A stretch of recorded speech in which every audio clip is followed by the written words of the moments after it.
Berti Berti kurban Berti Berti Berti hayran Berti Kumam aleyküm ilmin Berti Xamad le kharadir ke khagir Hatta piro keçides mengir Berti Berti kurban Berti Berti Berti hayran Berti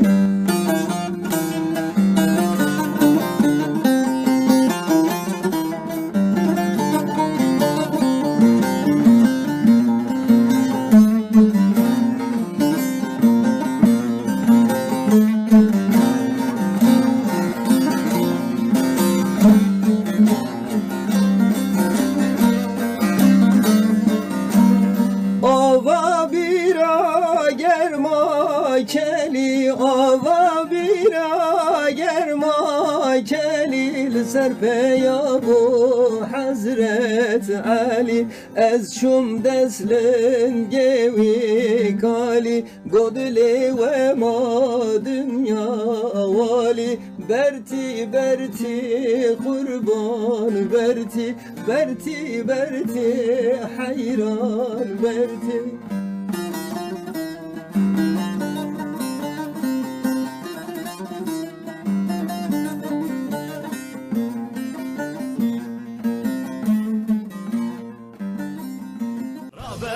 خورت کردان رابه رابه زوجی خکشی یاربه خبجی مهرانابه aldantım xirabe zımmutum şiyarbe xevji meranabe aldantım xirabe zımmutum şiyarbe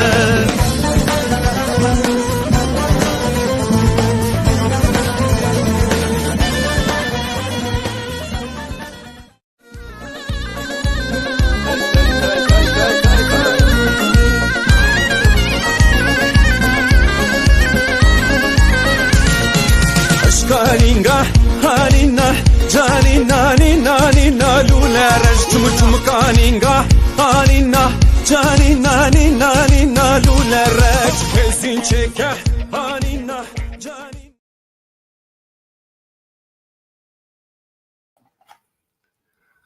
İyi akşamlar sevgili izleyiciler. İyi akşamlar Orta Anadolu Kürtleri. Hepiniz Platforma Kurdun Anatolia Navin Pekan TV'ye hoş geldiniz. Bugün sizlerle birlikte tekrar bir seçim programı yapıyoruz. Biliyorsunuz bu son haftamız, bu önümüzdeki pazar, 5 günümüz kaldı. Bu önümüzdeki pazar artık seçim günü. Bundan dolayı bizler de bu haftayı seçim programlarına ayırdık.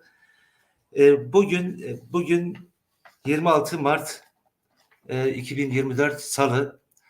Dediğimiz gibi sadece 5 günümüz kaldı. Bugün tekrar Cihanbeyli seçimleri üzerine konuşacağız. Dünkü program çok etkili bir program oldu. İzlediğiniz çok teşekkürler ediyoruz. Bugün de eş başkan adayımız, Cihanbeyli'nin eş başkan adayı sevgili Eylül Yaylacı'yı konuk ettik ve onunla birlikte 5 arkadaşımızı daha farklı köylerden 5 arkadaşımızı daha konuk ettik. İstedik ki bu programlarda böyle halk programları şeklinde olsun. Yani başkan adaylarımızı alıp köylerdeki, bölgelerdeki kanaat önderleriyle birlikte bu programı yapalım. Hem projeler üzerine hem de neler oluyor neler olmuyor üzerinde değerlendirme yapalım dedik. Onun için bu programı yapıyoruz. Tekrar hoş geldiniz. İstiyoruz ki bu programı paylaşın arkadaşlar. Sizden rica ediyoruz. Bu programlar çok önemli. Onun için bütün izleyenlerden programı paylaşmalarını istiyoruz. Şimdi programımıza geçelim ve eş başkan adayımız sevgili Eylül Yaylacı'yı ekranlarımıza alalım. Merhabalar sevgili başkan, hoş geldiniz Pekan TV'ye. Merhaba Necati arkadaş, hoş bulduk. Nasılsınız? Sağ olun, teşekkürler. Umarım sizler de iyisiniz. Biz de İyi iyiyiz. görünüyorsunuz. Yoğunsunuz bu haftalar. Evet, Çalışmalarınız evet. çok önemli. Çalışıyorsunuz. Bize de zaman ayırdınız. Teşekkür ediyorum. Şimdi diğer konukları da ekrana alalım. Birlikte programımıza başlayalım. Şimdi Yeni Cobalı daha önceki belediye başkanı belediye başkanlığı yaptı. yapan Ali Kara. Sayın Ali Kara'yı ekranlarımıza alalım. Merhabalar Ali abi. Merhabalar, hoş geldiniz. Merhaba Necati, merhaba. Nasılsınız, iyi misiniz? Sağ olun, teşekkür ederim. İyi olmaya çalışıyorum. Evet, sağ olun. Teşekkür ediyoruz. Yeni Coba'dan hepinize selam getirdim. Teşekkürler. Teşekkürler Ali abi. Programımıza devam edelim. Diğer konukları da alalım. Daha sonra programımıza geçelim. Börü Delikli Hüseyin Eker konuğumuz. Hüseyin Eker ekranımıza geldi. Merhabalar Hüseyin abi. Merhaba Necati, hoş bulduk. Teşekkür ederim. İyi bir yayın olmasını, halkımıza yararlı, faydalı ve geleceğimizi planladığımız bu dönemde tüm arkadaşlara, çalışan arkadaşlara, sizlere çok teşekkür ediyorum. Başarı diliyorum. Biz teşekkür ediyoruz sevgili hocam. Başarılar hepimizin olsun. Kuşçalı Ali Bağcı arkadaşımız, öğretmen Ali Bağcı burada. Ekrana alalım Ali Bağcı arkadaşımızı da. Merhabalar Ali, hoş geldiniz. Pekan TV'ye. Sesini aç.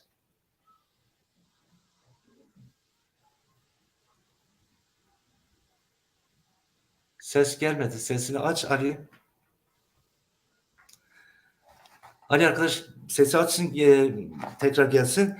Kelasanlı arkadaşımız Ali geldi.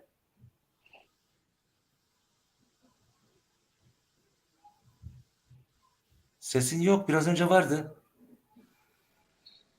Mustafa arkadaşımız Mustafa Turan avukat Kelasanlı. Merhabalar Mustafa, hoş geldiniz. Merhaba Necdet abi. Ben de öncelikle konuklarımıza saygılar, sevgiler. Yine tüm izleyicilere saygılar, sevgiler sunuyorum. Umarım başarılı, faydalı bir program olur. Çok teşekkürler. Mutlaka iyi bir program olacak. Teşekkürler ediyoruz. Ve Bulduk Köyü'nden Fethi Kanat arkadaşımızı davet ettik. Merhabalar, hoş geldiniz Fethi Kanat. Pekan TV ekranlarına hoş geldiniz. Merhaba herkese. Necati arkadaş sağ olasın. Umarım iyisinizdir. İyiyiz. Bugün Eylül Başkanımızın yanındaydık. Ankara'dan bir ekip onun çalışmalarına destek olmak için Cihan Bey'le gittik. Arkadaşlarımız akşam saatlerine kadar Cihan Bey'de onun çalışmalarına destek verdiler. Hı hı. Güzel bir hava gördük. Halkın ilgisi de çok iyiydi. Umarız bu sandıklara da aynı şekilde yansır. Başarılar diliyoruz Eylül Başkanım. Çok teşekkürler. Hüseyin abi tekrar merhaba. Herkese Merhaba ayrı ayrı. Fatih. İyi akşamlar. Merhaba Fatih. İyi akşamlar Fatih. Ve Ali Bağcı arkadaşımızı da ekrana alalım. Kuşçalı öğretmen Ali Bağcı. Onu da ekrana alalım ve programımıza başlayalım. 2 dakika bekle diyor reji. Tamam, bekleyelim. Ve biz programa başlayalım. Daha sonra Ali arkadaş gelir.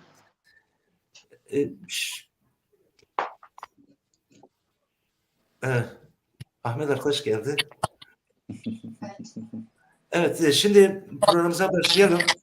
İlk önce sevgili başkanımız, Cihan Beyli'nin yeni belediye başkanı olacak sevgili başkanımız Eylül Yaylacı'dan başlayalım. Şimdi şöyle bir genel olarak şu andaki çalışmalarınız nasıl gidiyor? Durum nasıl? Çalışmalar ne tür halde? Kısaca şöyle bir değinelim, bir başlangıç yapalım. Ali arkadaş da bu arada geldi. Hoş geldiniz Ali Bağcı. Hoş bulduk. Herkese selam, iyi yayınlar. Çok teşekkürler. Evet, başlayalım.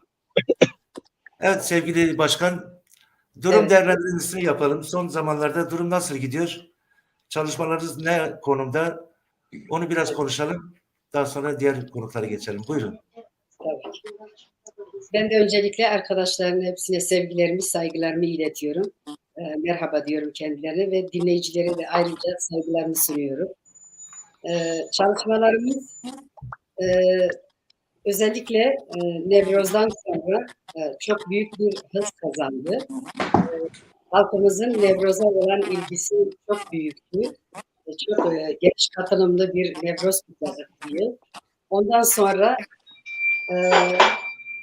Çalışmalarımız da hız kazandı bu doğrultuda ve şimdi halkımız daha çok yanımızda duruyor. Biraz da o deyim yerindeyse ölü toprağı üzerinden atmak durumunda bir hareketlilik başladı. Geçen birkaç gün önce mitingimizi yaptık. Aynı şekilde kitlesel bir miting oldu. Katılım çok geldi. Başarılı bir şekilde geçti. Bugün de Ankara İl Eş Başkanımızın dediği gibi genel merkezden gelen bir grup arkadaşımızla birlikte Cihanbeyli ilçe merkezinde girilmedik hane kalmayacak adı altında gerçekten arkadaşlar ayrıldıkları gruplarla farklı mahallelerde her evi ziyaret ettiler. Biz de ilçe merkezinde gerek esnaf ziyareti gerekse de bireysel ziyaretler yaptık.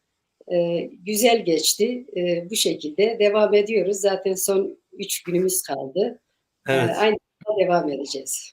Evet, çok teşekkürler sevgili başkan.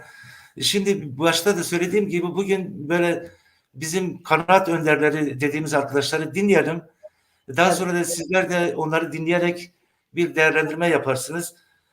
Önceki dönem Yeniceoba Belediye Başkanı Sayın Ali Kara burada.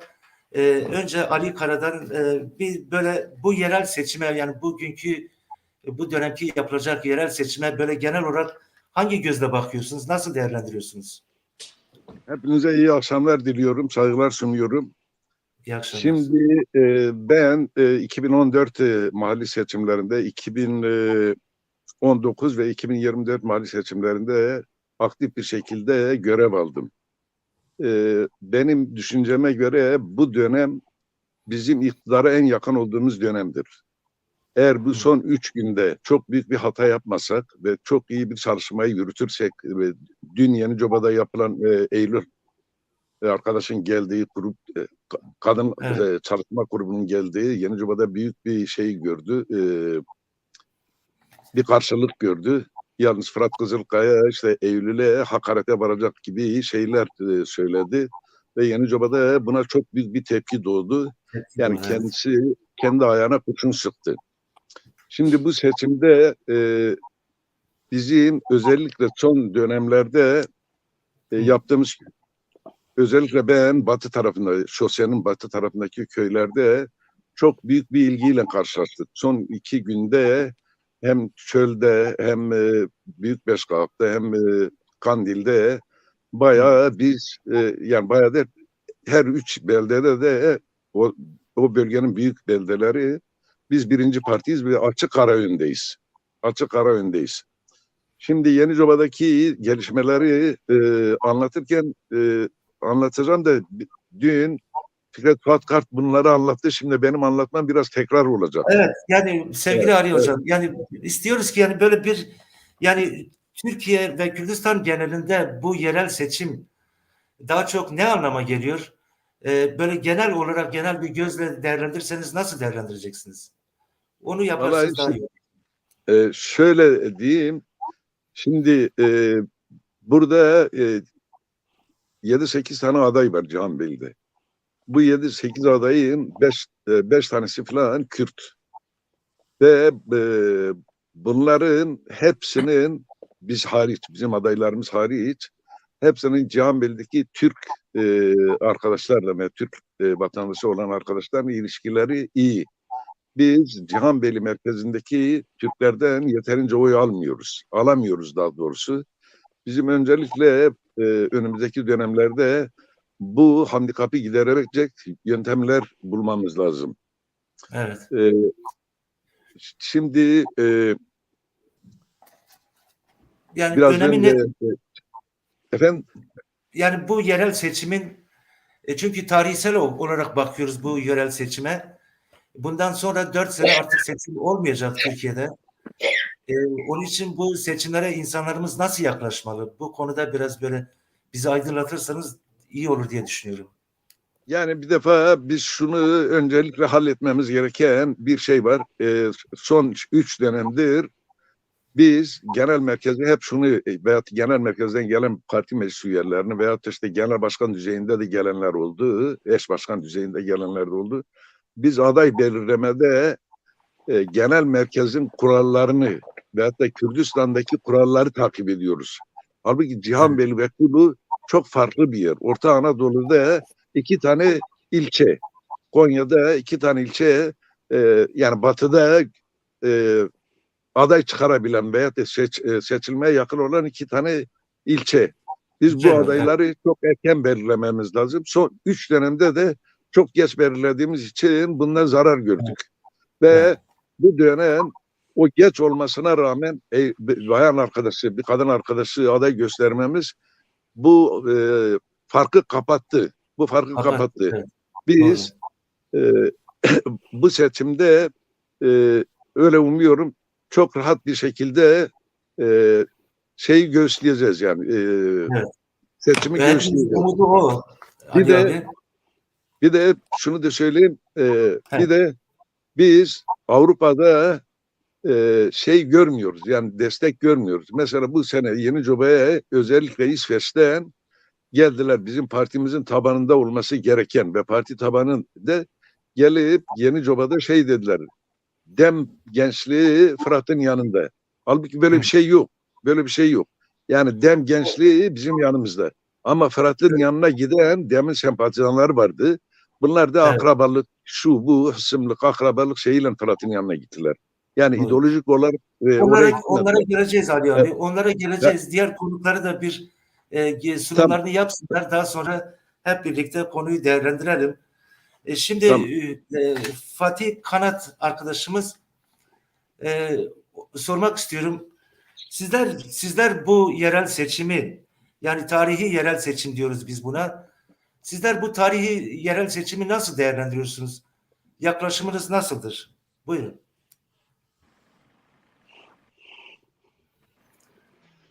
Sesini Herkese tekrar merhaba.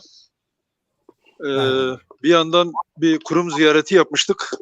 Cihanbeyli dönüşü parti olarak. O yüzden dışarıdayım. Normal bir ortamda değilim. Şöyle söyleyebilirim. Bizim için her şey bu yerel seçim değil tabii ki.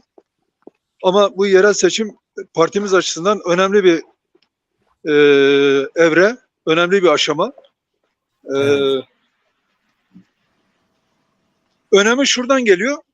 Öncelikle partimizin iddiasını sürdürdüğü temel mesele, varlığını sürdürdüğü temel mesele. Çok özür diliyorum. Şimdi bir daha uygun bir konuma geçeyim.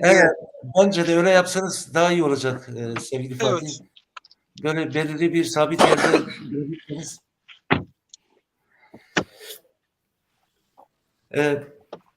Siz buluncaya kadar biz siz aslında devam edin. Ben biraz daha uygun bir konumda size sesleneceğim. Tamam. Evet, tamam. Teşekkür ederim. Sağ olun. Hüseyin Eker arkadaşımıza soralım. Hüseyin Eker abi Börüderlikli kendisi. Siz nasıl yaklaşıyorsunuz? Siz bu seçim dönemini nasıl değerlendiriyorsunuz? Hangi açıdan bakıyorsunuz? Buyurun Hüseyin abi. Herkese iyi akşamlar diliyorum. İyi akşamlar. Şimdi ben sağlık problemleri nedeniyle Cihanbeyli'deki çalışmalara katılamadım. Ama şu demek değil, uzak kaldım demek değil. Çünkü sosyal medya var artık. Sosyal medya dolayısıyla olayların içindesiniz. Biraz daha sağlıklı değerlendirme imkanınız oluyor. Evet. Şimdi bu seçim olayını ben 2 aşamada değerli, 2 açıdan bakıyorum. Bir kısa dönemde yapılması gerekenler, kısa dönemde yapılması gereken seçim arefesinde yapılacak çalışmalar. Ayrıca seçim arefesinden önceki çalışmalar, yani örgütlenme çalışmaları, seçimden seçime halka gitmek değil benim açımdan. Seçim süreci bittikten sonra da çalışmalara devam etmek. Evet. Eğer bu seçim sonrasındaki gelecek seçime kadar olan çalışmaları iyi bir çalışma yaparsanız bunun değerlendirmesini, bunun sonuçlarını seçimlerde görürsünüz. Seçimlerde değerlendirirsiniz. Eğer siz daha önce iyi bir çalışma yapmadıysanız seçimlerde de çok başarılı olma şansınız olmaz. Ama şunu söylemek istiyorum. Bu dönemde aday olan arkadaşlar fevkalade, ya da onlarla birlikte çalışan arkadaşlar fevkalade bir çalışma götürüyorlar. Yani Evet. geçmiş dönemde olan ilgi, azalan ilgiyi bir ivme kazandırdılar. Yani ivme dedim, bir yükselişe geçtiler. Evet. Ve aday arkadaşların da yanında birlikte onlara destek veren, omuz veren arkadaşların da çok çaba harcadıklarını görüyoruz. Ve öyle değerlendiriyorum ki bu çalışmalarını, bu emeklerinin karşılığını bu seçimde alacaklardır. Öyle Evet. düşünüyorum. Çünkü çalışmalarında hem Eylül Hanım hem Hasan Bey neler yapacaklarını çok net olarak halkın belediyeciliğini yapacaklarını, halka hizmet edeceklerini. Evet. Tabii. Bu çok önemli benim için. Yani benim değerlendirmemde çok önemli. Çünkü çok güzel şeyler sundular. Yani insanların mesela artık bölgemizde yaşlı insanların çoğaldığı bir bölgede yaşıyoruz. Gençlerimizin hepsi ya yurt dışına gittiler veya başka yerlere gittiler. Bu geçim sıkıntısı nedeniyle gittiler. Şimdi bu yaşlı insanlar için huzur evlerinin olması, yaşlılara yardım edilecek yerlerin Hocam, açılması. evet. Hüseyin abi, Evet. onlara geleceğiz. Bütün o detaylara geleceğiz hep birlikte. Bir önce misafirlerden böyle bir sunum alalım. Ben bir cümleyle bir şey daha ilave edeyim. Yani öyle Buyurun. sonlandırayım. Buyurun. Evet. Şimdi bu arkadaşları gerçekten kutluyorum. Kendilerine başarılar diliyorum. Çok iyi bir çalışma yürüttüklerini de düşünüyorum. Her türlü olumsuzluğa rağmen. Birçok olumsuzluğa rağmen. Evet, Çok teşekkür ederim. Biz teşekkür ediyoruz. Şimdi Kerasanlı sevgili avukatımız Mustafa Turan burada. Ona soralım. Mustafa, sen nasıl değerlendiriyorsun? Yani bu seçime nasıl yaklaşmak gerekiyor? Özellikle bu Cağabeyli'de bölgemizde seçimi nasıl değerlendiriyorsun? Buyurun. Ben de öncelikle cesur adayımız Sayın Eylül Yaylacı başta olmak üzere tüm konuklara tekrar selamlıyorum. Doğrusu biz hatırlarsanız dönem dönem ben de işte benzer yayınlar yaptım en son genel seçimlerde. Orada da ısrarla söylediğimiz önemli cümlelerden birisi şuydu Necdet abi. Tarihi bir seçim. Şimdi DEM için veya DEM geleneğinden gelen tüm siyasi partiler, bizim mücadelemiz açısından söylüyorum.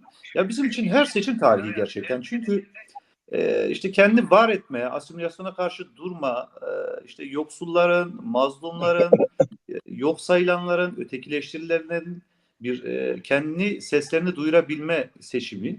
Hal öyle olunca gerçekten de doğru. Yani yerel seçimde olsa, genel seçimde olsa bizim için her seçim önemli, tarihi bir öneme sahip oluyor. Şimdi Cihan Beyli ne ilişkin birkaç cümleyle malum sunum olması hasebiyle çok uzatmadım ama Cihan Beyli açısından da ya doğrusu ben Cihan Beyli seçimlerinde bu kadar ivme yakalayabileceğimize çok ihtimal vermemiştim. Malum son dönemlerde Türkiye siyasetinde genel olarak böyle bir motivasyon eksikliği tüm siyasi partiler açısından aslında biraz vardı ama emin olun yani ben bile fazlasıyla şaşırdım bu ivmeye karşı. Özellikle hem Sayın Avukatımız Eylül Yaylacı hem Hasan abinin hem bölge dinamikleri işte birinin Gölyazı'dan sevilen sayılan bölgede tanınan bir isim olması. Diğer Hasan abimizin Hasan Yoldaş'ın daha önce il başkanlığı yapıyor olmasından kaynaklı bölgede tanınıyor olması. Halktan birileri olması, halktan uzak kalmamış olmaları. Hal böyle olunca da bence tüm bu hususlar birleşti ve inanılmaz bir heyecan kattı. Ben Cihan Bey seçimde Eylül arkadaş da ifade etti. Özellikle bir iftar yemeği verildi. İftar yemeğinden hemen sonra bir miting yapıldı. Bu çalışmalarda aslında şu ortaya çıktı. Aslında seçmenimiz, tabanımız hiçbir yere gitmemiş. Sadece bir hamle bekliyor. Kimden bekliyor bu hamleyi? İşte hem adaylardan bekliyor, hem yönetimlerden bekliyor, ilçe yöneticilerden bekliyor. Bu bahsetmiş olduğum son sadece kısa bir 3-5 gün içerisindeki bir gelişmeler dahi seçmende inanılmaz bir moral yarattı. Ve dediğimiz gibi bize de ayrıca hem bize hem adaylara hem yöneticilere ayrı bir heyecan kattı ve ben emin olun özellikle hem Cihan Bey'le hem Kulu için şunu söylemek durumundayım. Yani bizim ne kadar güçlü bir siyasi hareket olduğumuz, en başta bakın siyasi çalışmalara bakın, başkanlarımız, adaylarımız yine ilçe yönetimimizin sayfalarından paylaşılıyor. Yani kadınların olmadığı bir mücadele eksik bir mücadele ve Eksiktir. görülüyor ki gerçekten bunu içselleştirmiş, özümsemiş bir siyasi partiyiz. Bu anlamıyla da diğer rakiplerimizden çok önde olduğumuzu düşünüyorum. Evet. Ben Çok seçim teşekkürler. gününe kadar, yani önümüzdeki 3 gün içerisinde, 3-4 gün içerisinde de bunun daha da açığa çıkacağını düşünüyorum. Mutlaka aşılmalı. Çok teşekkürler sevgili Mustafa. Şimdi Kuşçalı arkadaşımız, öğretmen Ali Bağcı'ya geçelim. Ali, sen nasıl düşünüyorsun? Bu seçimi nasıl değerlendiriyorsun? Bir de bölgedeki durum nasıl değerlendiriyorsun? Buyur. Sesini aç. Sesini aç. Geldi mi şimdi?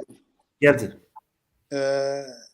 Tekrar herkese iyi akşamlar. İyi bir yayın olmasını diliyorum. Teşekkürler. Gerçekten güzel bir seçim yürütüyor başkanım. Özellikle bayan olması, ev dolaşması herkese bir umut veriyor. Ve Evet. ben tek başına da olsa Eylül Başkan'ın kazanacağına inanıyorum yani. Yani. Vallahi heyecanım çok fazla, pek konuşamıyorum. Biraz sonra açılırsın Ali. Biraz sonra açılırsın tabii. Biraz sonra açılırım. Evet. Evet. Şimdi ilk defa programa katılanlarda biraz bu böyle oluyor. Tamam. Evet. Çok teşekkürler ediyorum. Fethi Kanat'ın sözleri yarıda kalmıştı. Sizinle kısaca bir değerlendirme alalım. Daha sonra Eylül Başkan'a geçelim. Buyurun. Tamam.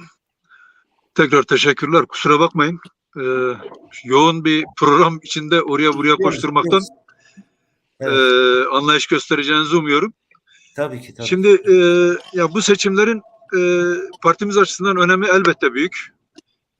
Kayyum siyasetiyle el konulan belediyelerimizi geri almak başta olmak üzere Gültan Kışanak Başkanımızın Ankara'dan aday olmasının çok simgesel bir önemi var. Evet. Kendisine aynı zamanda Ankara İl Örgütü olarak da teşekkür ediyoruz. Bu önem partimizin barış siyasetine, barış mücadelesine, aynı zamanda tabii beraberindeki özgürlükler ve demokrasi mücadelesine verdiği önemin de göstergesi ve Gültan Kışanak'ın aday olurken söylediği şu cümle, şu tümce çok değerli. Ahmet'ten Ankara'ya, Ankara'dan Türkiye'nin dört bir yanına barış köprüleri kurmaya geldim, bunun için aday oldum açıklaması. Evet. Bu aslında partimizin bu dönem üstlendiği misyonu ve aslında tabii bu mücadele boyunca hiç vazgeçmediği misyonun özeti gibi. Ankara'da Gültan Başkan'ın adaylığı bu anlamda özellikle kadın arkadaşlarımız arasında, kadın hareketi açısından, Ankara'daki kadın platformu açısından çok önemli bir karşılık buldu. Evet. Diğer adayımız, Ankara Büyükşehir adayımız Öztürk Türkdoğan da tabii yıllardır insan hakları mücadelesinde önemli bir isim. O da bir simge olmuş bir isim. İkisinin bir anlamda Ankara'da bir yanda Turgut Altınok, diğer yanda Mansur Yavaş şeklinde sağcı, milliyetçi ve ırkçı temsilinin ötesinde bir sol seçenek olmaları da kıymetli. Bu anlamda hani Ankara'daki çalışmalarımızı bir yana bırakırsak partimizin genel olarak yürüttüğü mücadeleye dair şunu söyleyebilirim.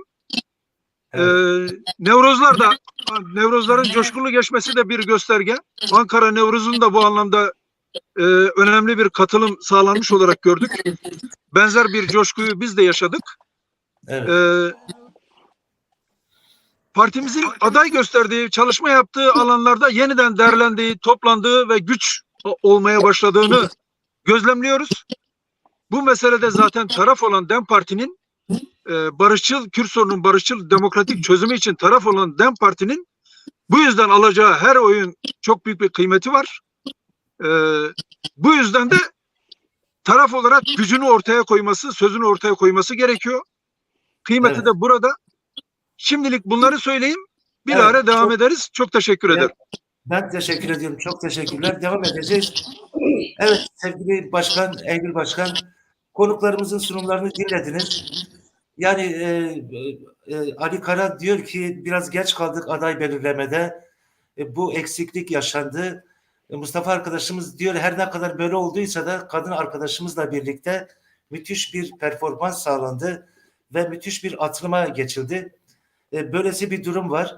Siz konuklarımızın değerlendirmesini nasıl görüyorsunuz? Ve genel olarak durum nasıl? Biraz bu konuda konuşalım. Bu arada izleyicilerden de tekrar rica ediyoruz programı paylaşın ve yorumlarınızı yazın. Düşüncelerinizi yazın. Okuyoruz bunları. İzleyiciler de okuyor. Biraz sonra soru cevap bölümüne de geliriz. O zaman o şekilde yürütürüz. Buyurun Eylül Başkanım. Ne diyorsunuz? Durum değerlendirmesi ve öncelikle arkadaşlarımızın bu olumlu değerlendirmeleri nedeniyle kendilerine teşekkür ediyorum. Evet. İnşallah bu değerlendirmelere layık oluruz. Gerçekten elimizden geleni yapıyoruz. Yani adaylarımızın açıklandığı günden itibaren zaten tam 60 günlük süremiz vardı. 2 aylık süremiz vardı. Şurada 3-4 günümüz kaldı. Ya hiçbir günü boşa geçirmemek adına deyim yerindeyse her bir saatini bile değerlendirdik.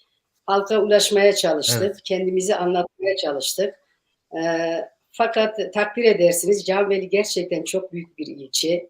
Yani çok fazla köyü var. Cihanbeyli merkez de aynı şekilde. Gücümüzün yettiğince bunu yapmaya çalıştık. Ortaya çıkan sonuç şudur. Demek ki çalışınca, emek verince, halka ulaşınca, insanlara dokununca bir şeyler değişiyor. Yani değişmez denilen şeylerin değiştiğini görebiliyoruz. Arkadaşlarımızın da kastettiği budur. Yani nitekim bugün ki ziyaretlerde, çünkü bugün de birçok ziyaretler yaptık. Hala insanlar aynı şeyi söylüyor. İşte arkadaşımız söyledi az önce Mustafa. Yani bütün partilerde, siyasi partilerde bu umutsuzluk var. Bu bir geriye düşme var. İnsanlarda bir kendini geriye çekme var. Siyasete bir mesafe var. Bu böyle, genel olarak böyle bir hava var. Ama bizim partimiz biliyorsunuz yani biz hep 1-0 ne yazık ki geriden yani üzerimizdeki bir takım algılardan bize karşı yürütülen o siyasetten dolayı bizim yükümüz her zaman diğer siyasi partilerden daha ağır olmuştur. Şimdi benim de bir kadın olarak yani hem bu en zor siyaset yaptığımız yani ülke koşullarından hareket ediyorum. Yani hem zor olan bir yerden siyaset yapacaksınız hem kurtlar sofrasına dönen bir erkek eril zihniyetin hakim olduğu bir siyaset dünyasında kadın olarak mücadele vereceksiniz. Kolay değil, yükümüz ağır, bunun farkındayız ama bunu başaracağımıza inancımız tamdır. Çünkü bugün görüştüğümüz bir kadın arkadaş dedi ki işte şey geçmez dedi. Yani bilmiyorum hiç umudum yok diyor. Yani bu böyle gelmiş böyle gider. İnsanlar umudunu yitirmiş durumda. Her anlamda yani. Değişime inanmıyorlar yani. Değişime inanmıyorlar. Umutlarını yitirmişler. Bu siyaset böyle gelmiş böyle gider diyor. Yani bir teslimiyet var insanlarda. İnsanların içindeki o heyecanı, o değişime olan inancı, onu yeşertmek, ortaya çıkarmak işte bir kıvılcıma bakıyor. Bu kıvılcım belki bu 2 aylık seçim sürecinde birazcık ortaya çıkabildiyse ama arkadaşlarımızın dediği gibi sadece seçim süreçleriyle sınırlı tutmamak, her zaman halkla buluşmak tabii ki öncelikli olmalıdır. Olması gereken budur. Fiziken bu mümkün olamıyorsa da seçim süreçlerinde bu biraz daha hız kazanıyor. O nedenle tabii ki biz de bu seçimi çok önemsiyoruz. Yani ben ilk defa bir kadın eş başkan adayı olarak bu sorumluluğun ağırlığını hissediyorum. Onun için fazla çalışıyorum. Bu çalışmanın karşılığını elbette alacağız. Ama belediyeyi kazanmak her ne kadar bizim öncelikli amacımız olsa da ama 30-40 yıllık Orta Anadolu'da verdiğimiz bu demokratik siyaset alanındaki tek amacımız tabii ki seçimler değildir. bizim için örgütlenme, halkımızla birlikte yol alma, yani bunlar çok daha önemli değerlerimiz vardır. Ama Evet. seçimler bir o kadar da önemlidir. Bir belediyeyi kazanmak, yani halkımızda hizmet yoluyla ulaşmak bir o kadar da işte bölgedeki partilerimizle olan ilişkilerimiz, Türkiye'nin genel siyasetine olacak katkımız, barışa olacak katkımız her anlamda yani. Bunların hepsi göz önünde bulundurduğumuzda bir bütünen biz belediye seçimi kazanmayı şu an birinci hedefimiz olarak ortaya koymuş durumdayız. Evet, çok teşekkürler sevgili başkan. Bizler de ona inanıyoruz. Yani öyle bir durum yaşanıyor. Şimdi istiyorum ki böyle somut olarak hem köylerdeki yani beldelerdeki durum nasıldır? Oylar kaydı mı, kaymadı mı? Kaydıysa neden kaydı? Misafirlerden biraz o konuda sözlerini, düşüncelerini dinleyelim. Daha sonra siz tekrar değerlendirin. Şimdi Ali Kara Başkan'dan başlayalım. Yenicoba tabii ki bizim çok önem verdiğimiz bir beldemiz. Seçmenimizin çok yoğun olduğu bir belde. %70-80'lere yakın oylarımız var orada. Yani HDP çizgisinde olan partilerin %70-80 oranında oyları var. Bu dönemde biraz böyle kaymalar oldu. Bu gerçekten kaydı mı? Kaydıysa neden kaydı? Bu konuda neler söyleyeceksiniz? Yenicoba için. Şimdi öncelikle Mustafa Turan'ın söylediği bir şey hatırlatayım. Şey dedi, son bir hamle yapmamız gerekir falan dedi. Evet. Hiç endişen olmasın. Biz çok seçim geçirdik. Çok aday olduk. Son 4 gün çok önemlidir. Son 4 günde özellikle kadın arkadaşların son 2 günde Yenicoba'da ve Cihanbeyli'de yaptığı şeylerin yankısı çok büyük oldu. Eğer biz bu son 4 günde son kurşunlarımızı, son mermilerimizi atmak zorundayız. Onun için de birebir evlere girip ikircikli olan veyahut da işte bizim sempatizanımız olan adamları, insanları yakalamamız lazım ve bunları ikna edebiliriz. Çünkü öbür tarafta AKP ile CHP habire birbirlerinin yolsuzluklarını, kirli çamaşırlarını ortaya döküyorlar. Bu konuda bizim adaylarımıza söyleyecekleri bir şey yok. Çünkü adaylarımız tertemiz, halkın teveccühünü kazanmış insanlar. Yalnız mesela şöyle çirkin politika da yapıyorlar. Mesela Yenicoba'da Fırat'ın taraftarları şöyle diyorlar. Güya Eylül Yenicoba'da dolaşırken eğer bize oy vermiyorsanız Mehmet Kala'ya verin diyor. Biz de bunu şiddetle ediyoruz. Eylül'ün böyle bir şey diyeceğine kimse inanmıyor. Ama bunlar böyle bir pis propaganda yapıyorlar. Evet. Bir de mesela bize şey deniyor. Yani tamam size vereceğiz de siz kazansanız bile yarın bir gün kayyum atanacak. Yani kayyum biz de şöyle diyoruz. Yani kayyum atanacaksa atansınız. Yani biz kazanalım. Türkiye'de herkes şunu duysun. Cihanbeyli'de eş başkan Eylül Yaylacı ile Hasan Ateşçi'yi kazandılar.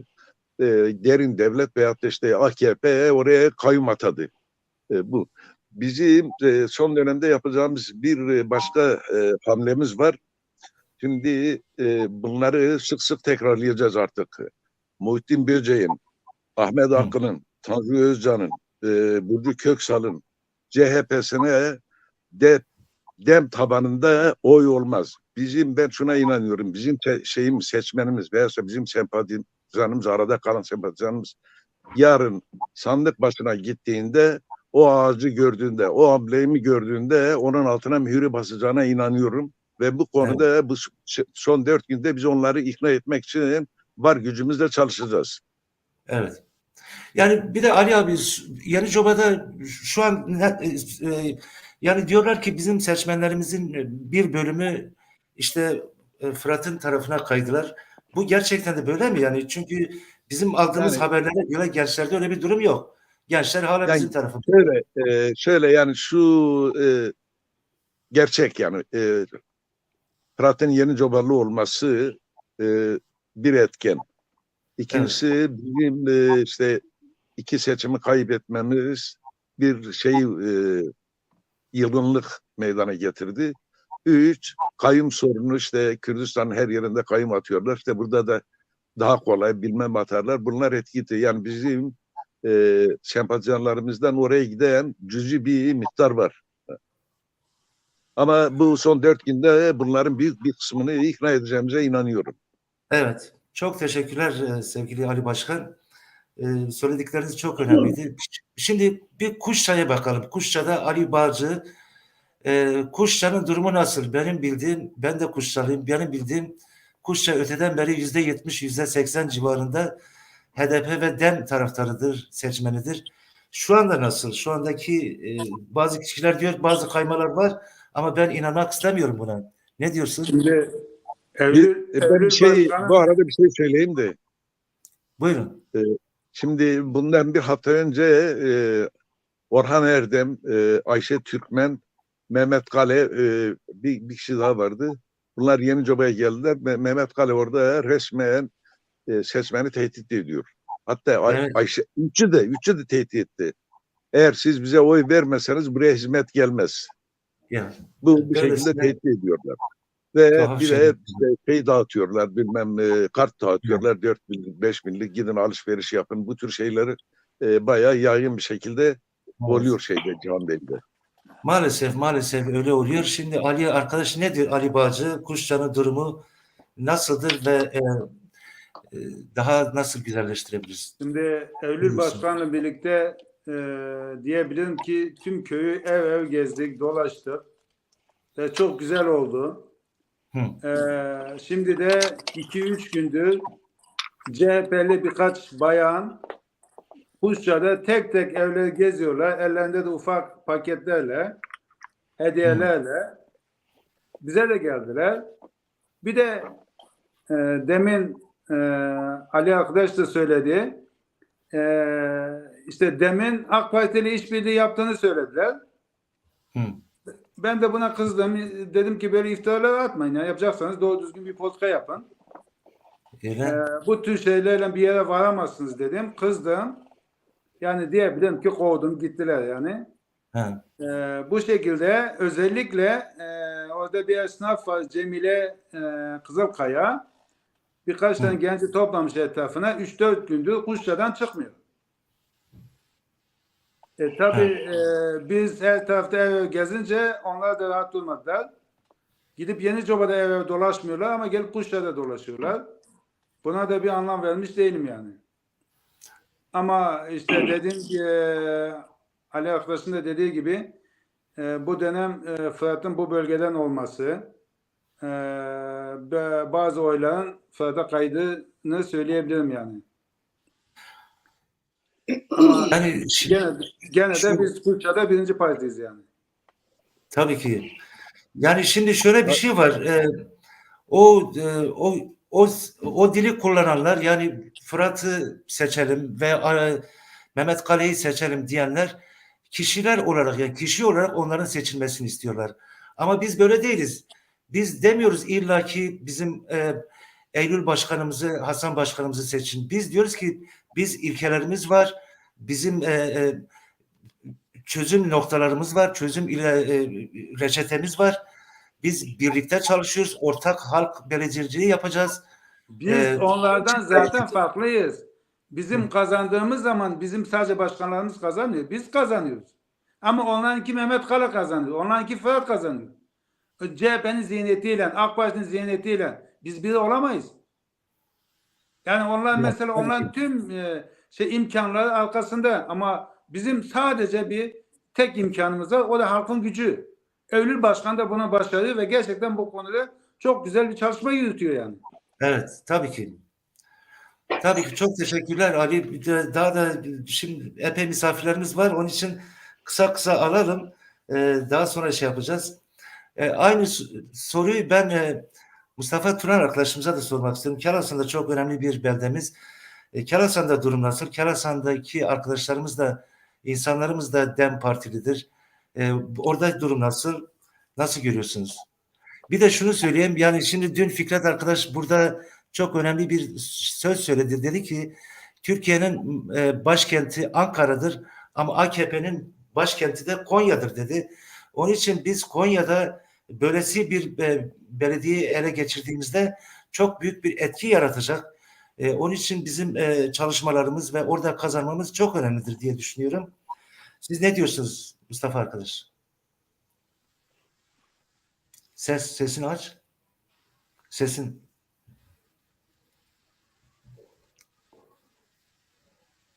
Yok. Ses.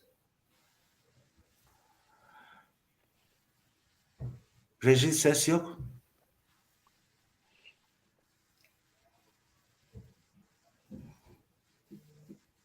Ses yok reji.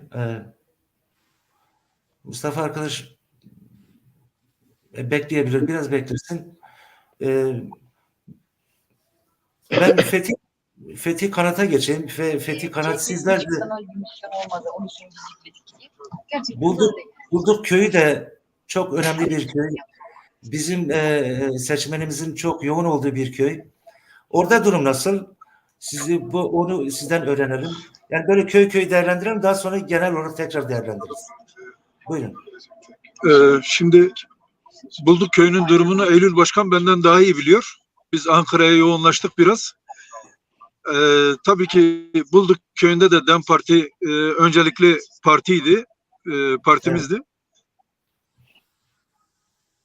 Evet. Bu önceliğini koruyacağını düşünüyorum.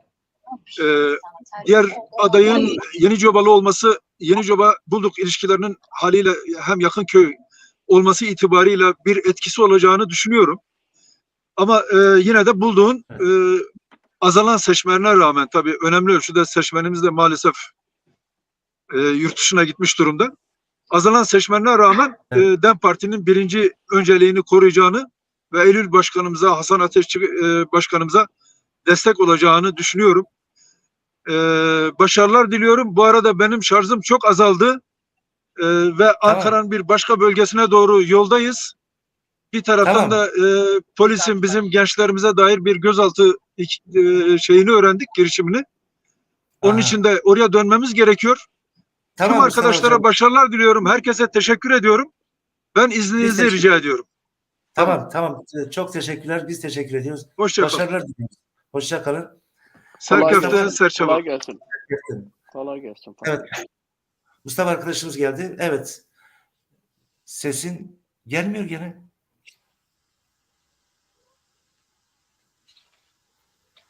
Seste bir sorun var. Hüseyin abi size geçelim. Siz Börüdeliklisiniz.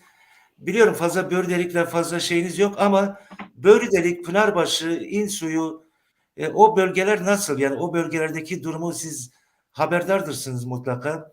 Bir de genel olarak somut olarak durum nasıl o bölgelerde? Şimdi Necati kardeş, şimdi şöyle söyleyeyim ben. Börüdelik biliyorsunuz %90'ı Tatar Sibirya'dan gelen yurttaşlarımız. Evet. Bizim burada demin oyunun çok fazla geçmiş dönemden çok farklı olacağını sanmıyorum. Yurt dışına en çok göç veren köylerden birisiyiz. Yani DEM seçmen adına göç veren köylerden biriyiz. Ben genel olarak seçim çalışmalarına katılmadığım için çok doğru yorumlar yapamayabilirim. Yani izlenimlerimin, sosyal medyadaki izlenimimin dışında. Şimdi sistem partilerinin bir şeyi var. Dinimin önünü, yani 200 yıldır zorunlu teşhirle göç ettirilen, Kürdistan'dan göç ettirilen halkın dilini, örfünü, adetini kaybetmeden yaşadığı bir bölgeyiz biz. Bu bölgede her şeye rağmen, bütün baskılara, bütün şeye rağmen, asimilasyona rağmen kendi kimliğini koruyan bir halkın bölgesi burası. Şimdi sistem partileri, DEM Parti'nin yahut da bu özgürlük ve barışın önünü kesebilmek için sistem partilerinde DEM'in önüne geçmek için yine Kürdistan'daki gibi sisteme uyum sağlayacak, onlara fayda sağlayacak kişileri ön plana çıkarıyor. Evet. Dolayısıyla buradaki halkın kendi kimliğini bulmasının önüne geçmeye çalışıyor. Ana dilinin konuşulmasının önüne geçmeye çalışıyor. Bu yüzyıllarda, 200 yıldır yapılan bir yöntem yani. Evet. Bu yöntem. Şimdi DEM Parti'nin ya da DEM'le en son DEM'le birlikte oluşan bu şeyin önüne uyanışın, hareketin önüne geçmeye çalışıyor. Ama buna rağmen önüne geçemiyor. Bunu Kürdistan'da gördük. Bizim eksikliğimiz, yani bizim daha da kolay, rahat çalışma yapmam için gençlerin, kadınların bu işin içine dahil etmeden başarıya ulaşmak mümkün değil. Evet. Biz Doğru. hala erkek egemen zihniyetiyle gidiyoruz. Partimizde bile bunu görüyoruz biz. Yaşıyoruz da. Bunun somut örnekleri var. Şimdi Eylül Başkan gerçekten cesurca davranıyor. Yani öyle bir ortamda görev aldı ki yani bu işi resmen bütün şeyin yükünü taşıyor. Evet. Bütün şeyin yükünü taşıyor şu anda. Çok özveriyle çalışıyor. Diğer yardımcı arkadaşlarımız da var. Bu Eylül Hanım'ın yanında ona omuz veren, ona destek veren, yıllarca partinin eş başkanlığını yapan arkadaşlarımız var. Evet. Onların sayesinde bugün Cihanbeyli'de DEM Parti ses getiriyor. Ben umutluyum şahsen.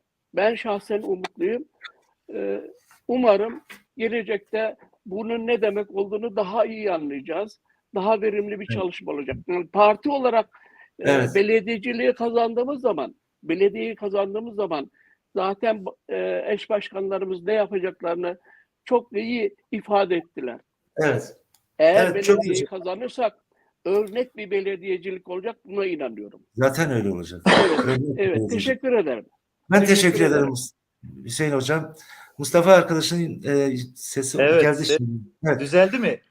Evet, düzeldi. Tamam. Evet Mustafa, sen ne diyorsun? Şimdi şöyle, yani ben önce bir Kelasan köyleri, Gundin, Cambaga, ya ben Kelasan değerlendireceğim ama yani şu doğrusu arkadaşlar kısmen bahsettiler. Şimdi Cihanbeyli seçimleri malum yani şu an en fazla sahada olan 3 tane parti var.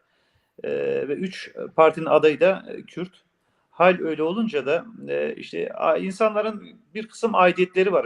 Öncelik olarak değerlendirdikleri aidiyetleri var. İşte bu bazen akrabalık ilişkisi olabiliyor. Bu aynı köylü, aynı mahalleli olabiliyor.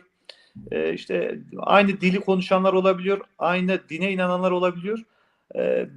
Adayların da doğal olarak yani her 3 adayın da Kürt olması sebebiyle, hatta her 4 adayın, bizim 2 adayımız olması sebebiyle, 2 eş başkan adayımız olması nedeniyle 4 adayın da Kürt olması sebebiyle elbette bir kısım işte aidiyetler öne çıkabiliyor.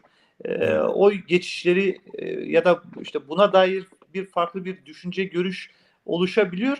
Ama bence burada tartışılması gereken husus yani işte Yeni Cobalı bir aday, Yeni Cobalılar ona oy verirden ziyade neden işte sadece aynı köylü olmanın özellikle yerel seçimler gibi önemli bir seçimde, önemli görevleri olan, önemli misyonu olan, yani seçtiğiniz kişinin bu anlamıyla önemli bir misyonu olacak. Tek başına köylü olmanın, aynı köylü olmanın, aynı mahalle nüfusuna kayıtlı olmanın bir tercih nedeni olmaması gerektiğini açıklamamız gerekiyor aslında. Evet. Doğal olarak yani mevcut işte CHP adayının Yenicobalı olması etkiliyor mudur? Muhtemelen etkiliyordur. Yani siyaset bu. Elbette insanlar seçerken işte hür düşünceleriyle, bildikleri kadarıyla, inandıkları kadarıyla bir şekilde bir adaya oy verecekler. Bunda tereddüt yok. Evet. Ama özellikle bizim burada en büyük problemimiz ki Eylül Başkan bunu gayet yani direkt sahada olması sebebiyle de görüyor. Yani insanlar siyaset yaparken biraz işte ahlak kurallarına, biraz dürüstlük kurallarına riayet edebilmeli. Yani işte atıyorum biz Kelasan'da güçlüyüz. Evet, ben yine de iddia ediyorum çok ezici bir çoğunlukla Kelasan'da DEM Parti önde çıkacak.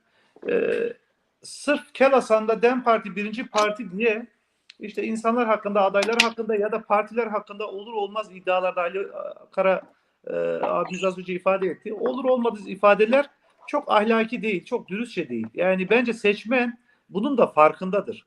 Yani bugün DEM'e neden oy verilmedi diye bir başka aday kapı kapı gezerken biz neden DEM'e oy vermeliyiz açıklıyoruz mesela.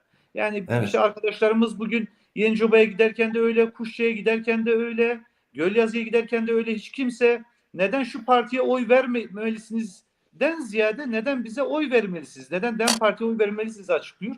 Şimdi dikkat ediyoruz biz, rakiplerimiz, emin olun çünkü sahadan bilgiler geliyor, rakiplerimiz kendi partileriyle ilgili hiçbir bilgi vermiyor.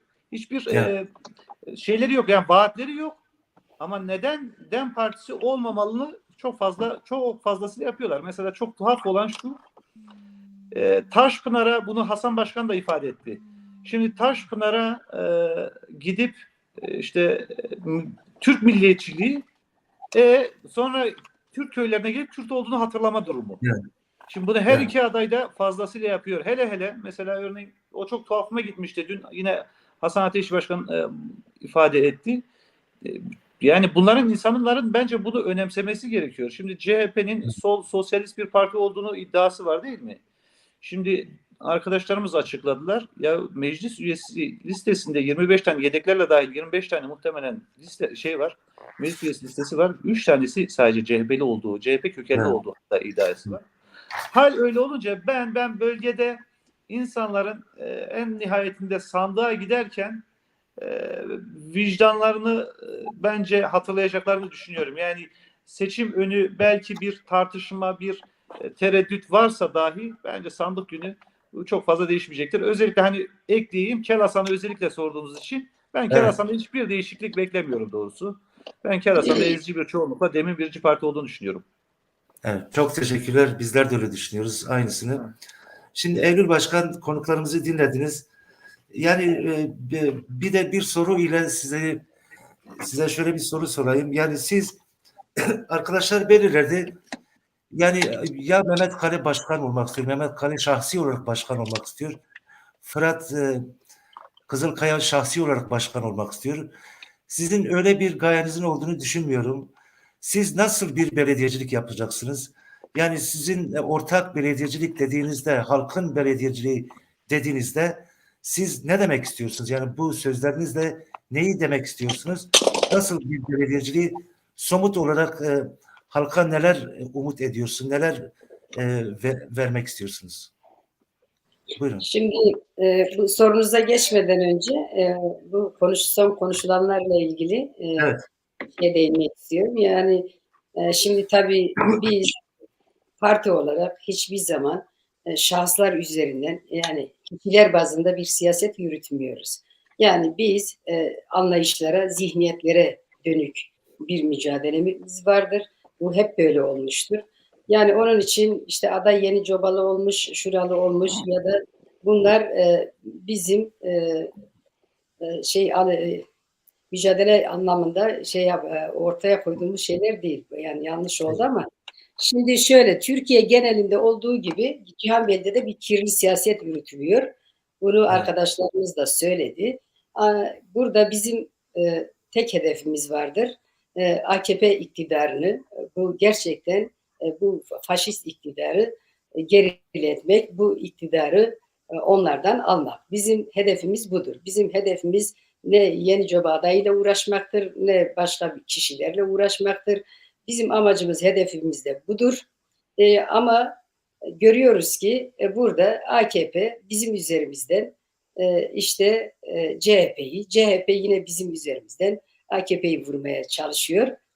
Biz bunun farkındayız ama biz bu şeylere hiç girmiyoruz. Cevap dahi vermiyoruz. Biz kendi siyasetimizi yürütüyoruz. İnsanlara anlatıyoruz. Yani işte sorunuza gelecek olursak nasıl bir belediyecilik yapacağımızı, neden bizim alternatif olduğumuzu anlatmaya çalışıyoruz. Yani bu o kadar net ki inanın 2 aydır bu çalışma süresince insanlara gittiğimizde ben bu zamana kadar hiçbir insandan siz bu belediye bu parti bu belediyeciliği yapamaz edemez. Herkesten şunu duyuyorum.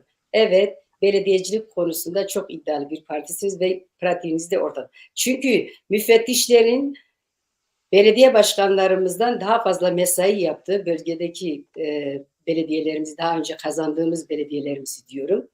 Bu zamana kadar ne bir yolsuzluk dosyası, ne bir hırsızlık dosyası, ne başka bir usulsüzlük ortaya konulmuş ve ispatlanmış değildir. Yani bir takım iddialarla kayyumlar atanmıştır ama bu iddiaların hiçbiri ispatlanmamıştır. Sadece keyfi ve hukuksuzca yapılan işlemler olduğu zaten net ortaya çıkmıştır. Bunu Cihanbeyli'deki, yereldeki insanların da çok net gördüğünü ben birebir insanlardan duyuyorum. Bu belediyeyi çok iyi yöneteceğimizin de inançları var. Ama işte bu devlet müsaade etmez, bu belediyeyi size vermezler. İşte insanlarda bir umutsuzluk var, az önce değindiğimiz gibi.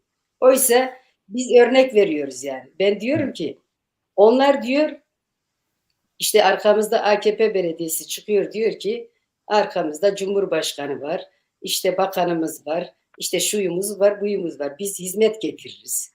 Onlar nasıl yapacak bu işi? CHP çıkıyor, diyor ki, işte Ankara Belediye Başkanı'nın videosunu getirip paylaşıyor.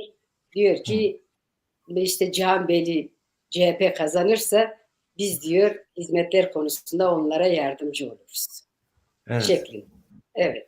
Yani şimdi yani yanlış anlaşılmayacaksa halkı adeta böyle aptal yerine koyuyorlar. Sanki yani halk tamam bir korku iklimi hakimdir bu ülkede. O korku ikliminden dolayı her ne kadar insanlar konuşamıyorlarsa da bu halk aptal değil yani. Bir başka ilin, bir başka şehrin belediye başkanı kalkıp başka bir şehrin ilçesine hizmet götürmek gibi yasal olarak böyle bir imkanı da, böyle bir yetkisi de yok. Ama halkı bu şekilde işte algı oluşturmak anlamında. Mesela deprem olur, olağanüstü bir durum olur. İşte geçen yıl olduğu gibi bütün belediyeler gitti, orada yardım elini uzattı. Onlar olağanüstü durumlardır. Durduk yerde şehir kalkıp kendisinin sınırlı bütçesini kalkıp başka bir şeyle paylaşma. O ayrı. Ama biz örnek verdiğimiz şey şudur. Biz Gölyaz'da 2 dönem bizim partimiz bir belediyecilik örneği ortaya koydu. O zaman da iktidar aynı şekilde, yani iktidar aynıydı. Bizim parti de yine bu partiydi.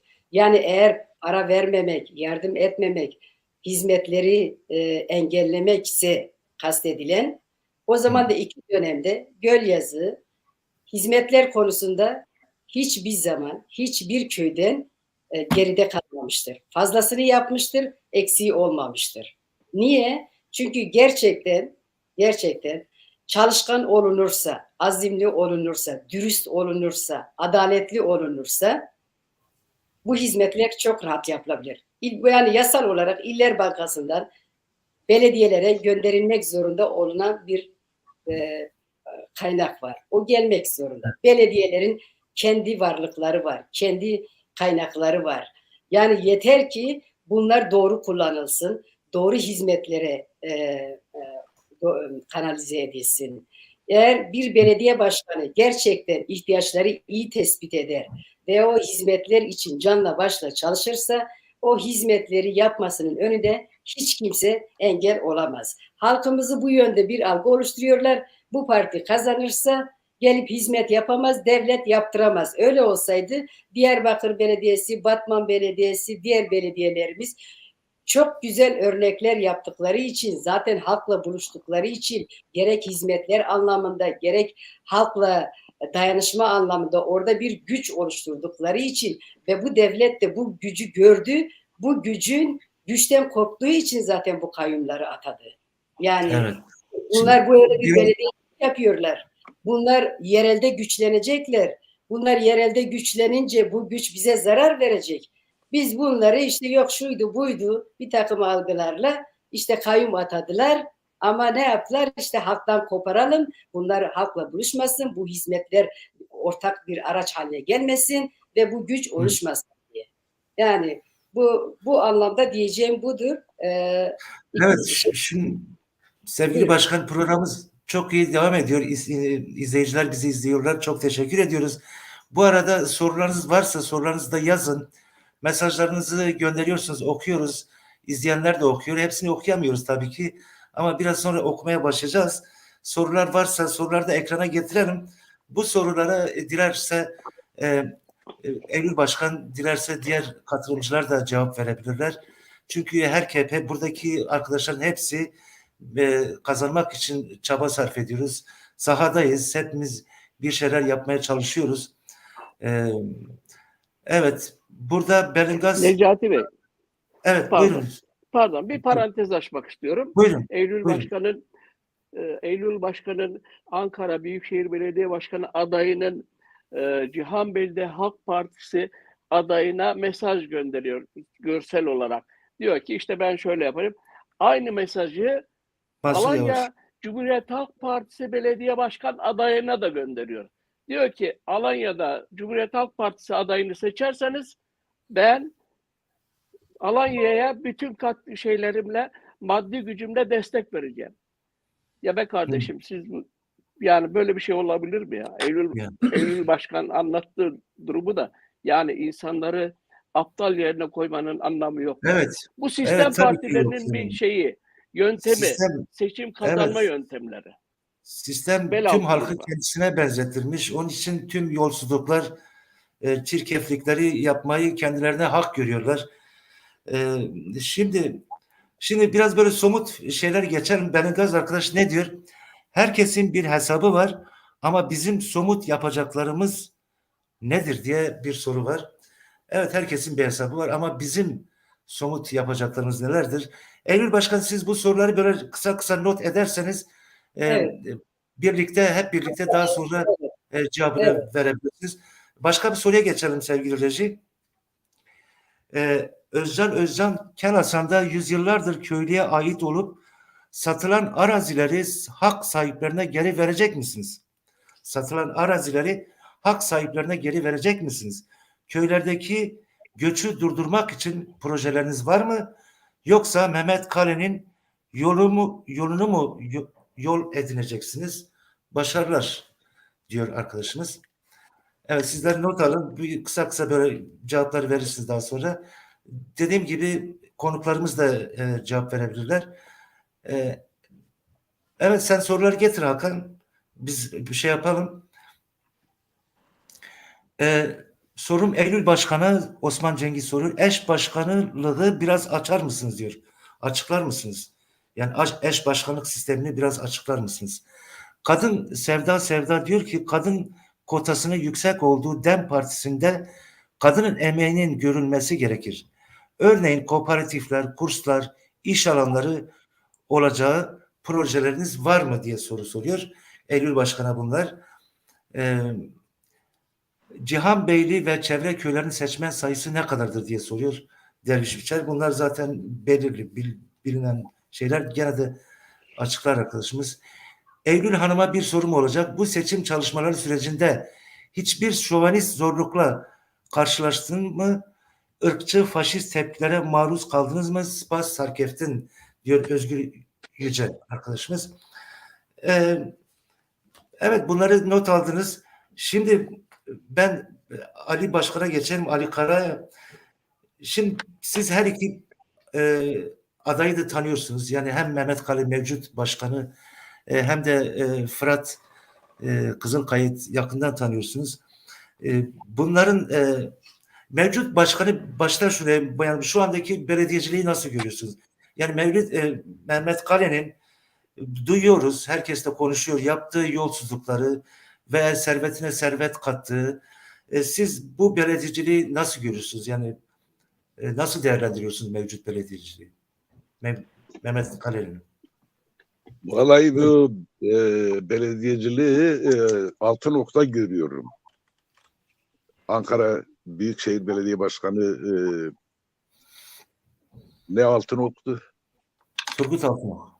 Turgut Altınok'ta görüyorum. Yani aynısı burada da oluyor, orada da oluyor. Türkiye'nin her tarafında oluyor. Diyarbakır'daki kayın da aynı işi yapıyor. Buradaki de aynı işi yapıyor. İstanbul'daki de aynı işi yapıyor. Yani bunu da artık kendileri inkar etmiyorlar. Ben önce şöyle bir giriş yapayım. 80'li yıllarda Turgut Özal ANAP'ı kurdu. Necdet Cap da Halkçı Parti'yi kurdu. O ikisinin arasındaki en büyük tartışma şuydu. Biri ben köprüyü satacağım diyordu. Öbürü de elini masaya vurdu. Ben sattırmam sana dedi. %30 oy aldı. Şimdi Fırat'la Mehmet Kale arasındaki şey de şu. Tartışma da şu. Hizmet şeyi yok. Ya Mehmet Kale söylüyor işte şeker fabrikasını getireceğim, hastane yapacağım Yenicoba'ya. Hatta bunların temelini de atmaya çalışıyor filan. Fırat ben Cihanbeyli'ye geldiğimde Cihanbeyli'nin merkezinde bir saat kulesi var, onu yıkacağım diyor. Oradaki caddeyi açacağım diyor. Mehmet Kale de diyor ben o kuleyi yıktırmam sana, o caddeyi de açtırmam sana diyor. Tartışma bu. Tartışma bu. Zaten öbürü yani yolsuzlukla ilgili ikisi de birbirine habire anlatıyor. Mesela Fırat Kızılkaya kalkmış mal varlığını anlatıyor. Öbürü anlatmıyor. Ama öbürü de şunu diyor. Onun mal varlığı o kadar değil, daha fazladır. Yani bu tür tartışmanın içinde vakit geçiriyorlar. Ben bir de şunu diyeyim. Fırat Kızılkaya Yenicoba'ya belediye başkanı olduğunda 5 senenin içinde yaptığı tek bir şey var. Gerçekten belli caddelere taş döşedi. Belli caddelere taş döşedi. Televizyona çıkıp şunu söylüyor. Diyor ki kanalizasyonu ben getirdim. Suyu Pınarbaşı'nda ben getirdim. Hayvan pazarını, borsayı, şunu bunu ben yaptım. Yaylalara suyu ben çektim. Halkımızın %99'u bunu biliyor ki bunları Ali Kara yaptı. Bunları Ali Kara yaptı. Bunları Şimdi benim somut bir tane önerim var. Avrupa'da yaşayan arkadaşlar, Eylül'ün projesi nedir? Biz kazanalım, Eylül'ün projesi kolay. Ben Danimarka vatandaşıyım. Danimarka'da gelip oradaki belediyelerle daha önce de ilişkim vardı. İsoy Belediyesi ile Farum Belediyesi ilişkilerimiz. Onlarda öyle görülmemiş projeler var ki biz o projeleri hem de maddi destek alarak Yenicoba'ya getiririz. Maddi destek alarak. Eylül Başkan geçen buradaydı. Verensbek Belediyesi'nin kardeş belediyecilerin şimdiden sözünü aldı. Hayır ben de gider derim ki İsoy Belediye Başkanı'na, Farum Belediye Başkanı'na biz eskiden kardeşlik ama Farum Belediye Başkanı vefat etti. Evet. Ben bak siz 3 tane belediye Kürt belediye başkanı var. 5 bir de Deva Partisi'nde Gölyazı'nda bir Kürt belediye başkanı var. Ama bizim belediye başkanlarımızın dışında yani bizimki eş başkanlarımızın dışında hiçbiri kürsüye çıkıp Kürdistan, Kürtçe konuşma diye bir şey yok. Bu konuda hiçbir şey yok. Ama bizimkiler bu tür şeyleri gündeme getiriyor ki bizim açımızda Türkiye'nin birinci gündemi zaten Kürt sorunu. Kürt sorununu gündeme getirmeyen bir yerel yönetim, Türkiye'nin her yerinde de Kürtler var. Bunu gündeme getirmeyen bir belediye başkanı çok bina yapmış, bilmem çok asfalt döşemiş. Bunlar bizim açımızdan hiçbir anlamı yok. Bir de şunu yapayım, yurt dışındaki arkadaşlardan rica ediyorum. Bizim biliyorum Danimarka'da, İsveç'te, Norveç'te, şurada burada Kürt arkadaşlar çoğunlukta. Bunlar her birine şöyle bir görev veriyoruz. Yani buradan rica ediyoruz bunu yapsınlar. Herkes Türkiye'de bulunan 3 kişiyi arasın. 3 kişiyi arasın. Yani onun hatırı için yani ben iyi biliyorum bu arkadaşların Yenicoba'da ekonomik olarak yardım ettiği insanlar da vardır. Ayrı akrabalık bağları da vardır. Kardeşi vardır, eniştesi vardır, dayısı vardır, amcası.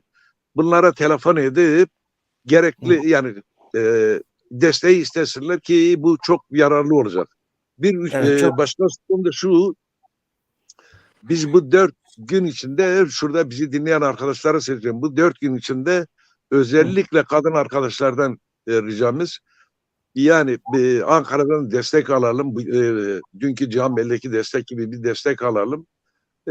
Burada yani bu 4 gün içinde kadınlar arasında örgütlenmeyi yapalım. Zaten biz her gün sahadayız. Benim söyleyeceklerim bunlar. Teşekkür ederim. Çok teşekkür ederiz Ali Başkan. Çok teşekkür ediyorum. Şimdi bir anket de var. Yani bazı arkadaşlar Facebook üzerinden diğer platformlar üzerinden yapmış oldukları bir anket de var. Ergin Koyuncu yazmış. Cihanbeyli'de sosyal medya harici herhangi bir anket yapıldı mı? Hiç. Demin oyu yüzde kaçlardadır acaba diye bir soru var. Eylül Başkan siz bunları not ediyorsunuz. Kısa yani bu cevabı verebilirsiniz. Ne diyorsunuz? Bu anket sorusu. Reji ısrarla istedi sormamı. kendimizin yaptığı bir anket yok. Yani biz de sosyal medya üzerine görüyoruz Evet. ama benim bu tür Ben birinci parti. kampanyaları pek şey yapmıyorum. Ama yani bana göre, bilmiyorum, benim şahsi fikrim, yani en doğru, en isabetli kampanya halkın verdiği tepkilerdir. Ben sadece gözlemlerimden şunu söyleyebilirim. Yani halka gittiğim için en doğru anket bizde. Yani sonuçlar bizde. Ben bunu net söylüyorum arkadaşlarıma, samimiyetimle söylüyorum. Bütün anketler, yani gerçek anketler bizden yana. Tepkiler çok olumlu ve şu an birinci parti biziz. Bunu çok net söylüyorum. Çok güzel, çok teşekkürler Eylül Başkan. Şimdi Ali Bağcı, sana senin önerin nedir? Öneriniz nedir? Çünkü hepimiz diyoruz ya, burada 4-5 günümüz kaldı. Pazar günü son gün. Pazar günü insanlar seçime gidecek ve oylarını kullanacak.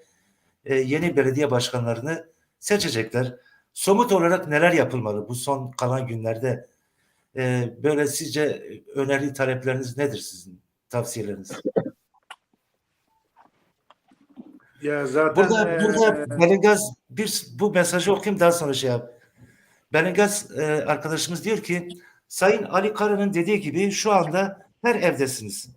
Somut, ben şunu şöyle yapacağız diye alternatiflerimizi duymak istiyoruz diyor.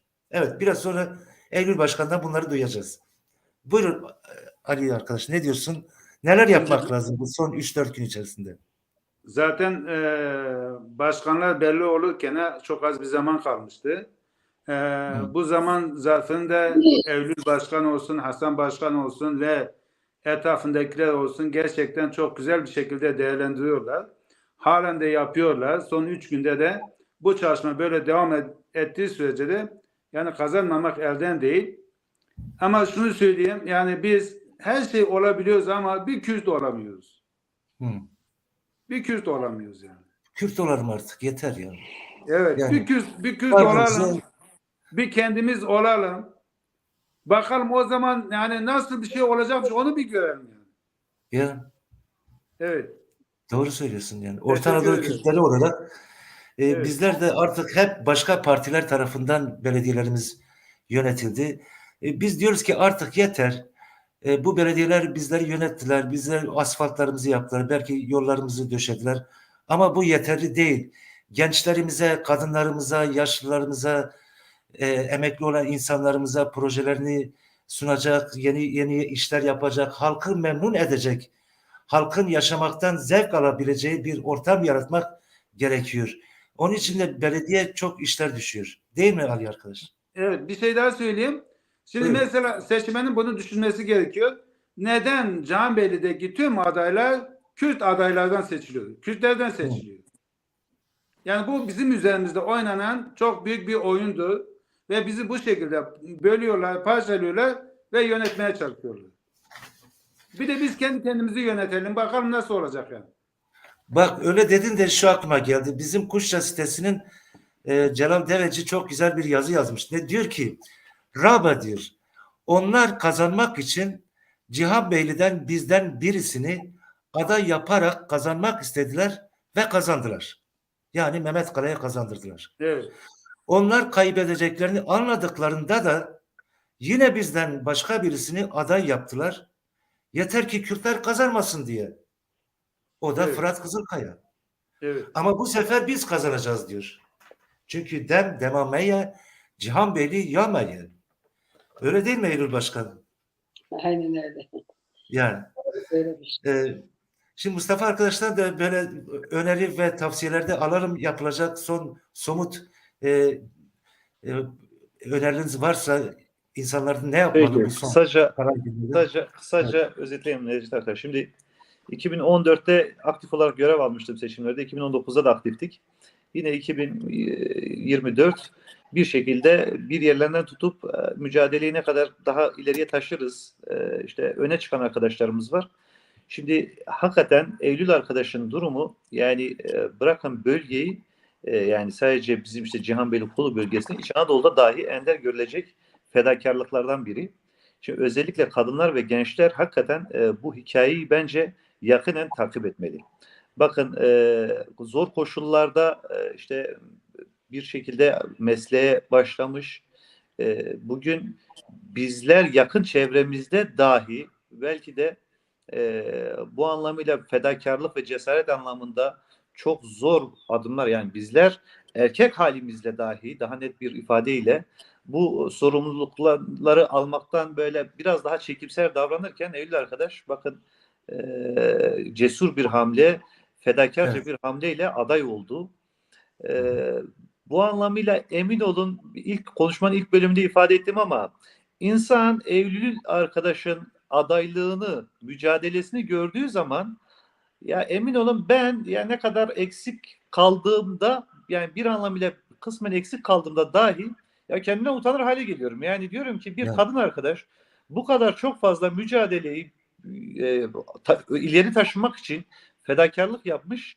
Biz erkek halimizde biraz daha dışında durmak hakikaten bir anlamıyla buruk bir durum oluyor. Bu anlamıyla bence özellikle kadınlar ve gençler hakikaten bu hikayeyi yakından takip etmeli. Bu bile büyük bir başarı ki biz 31 Mart'ta bunu daha da somut bir şekilde en azından sandıklarda da ciddi bir başarıyla daha ilerisini göreceğiz. Böyle umut ediyorum.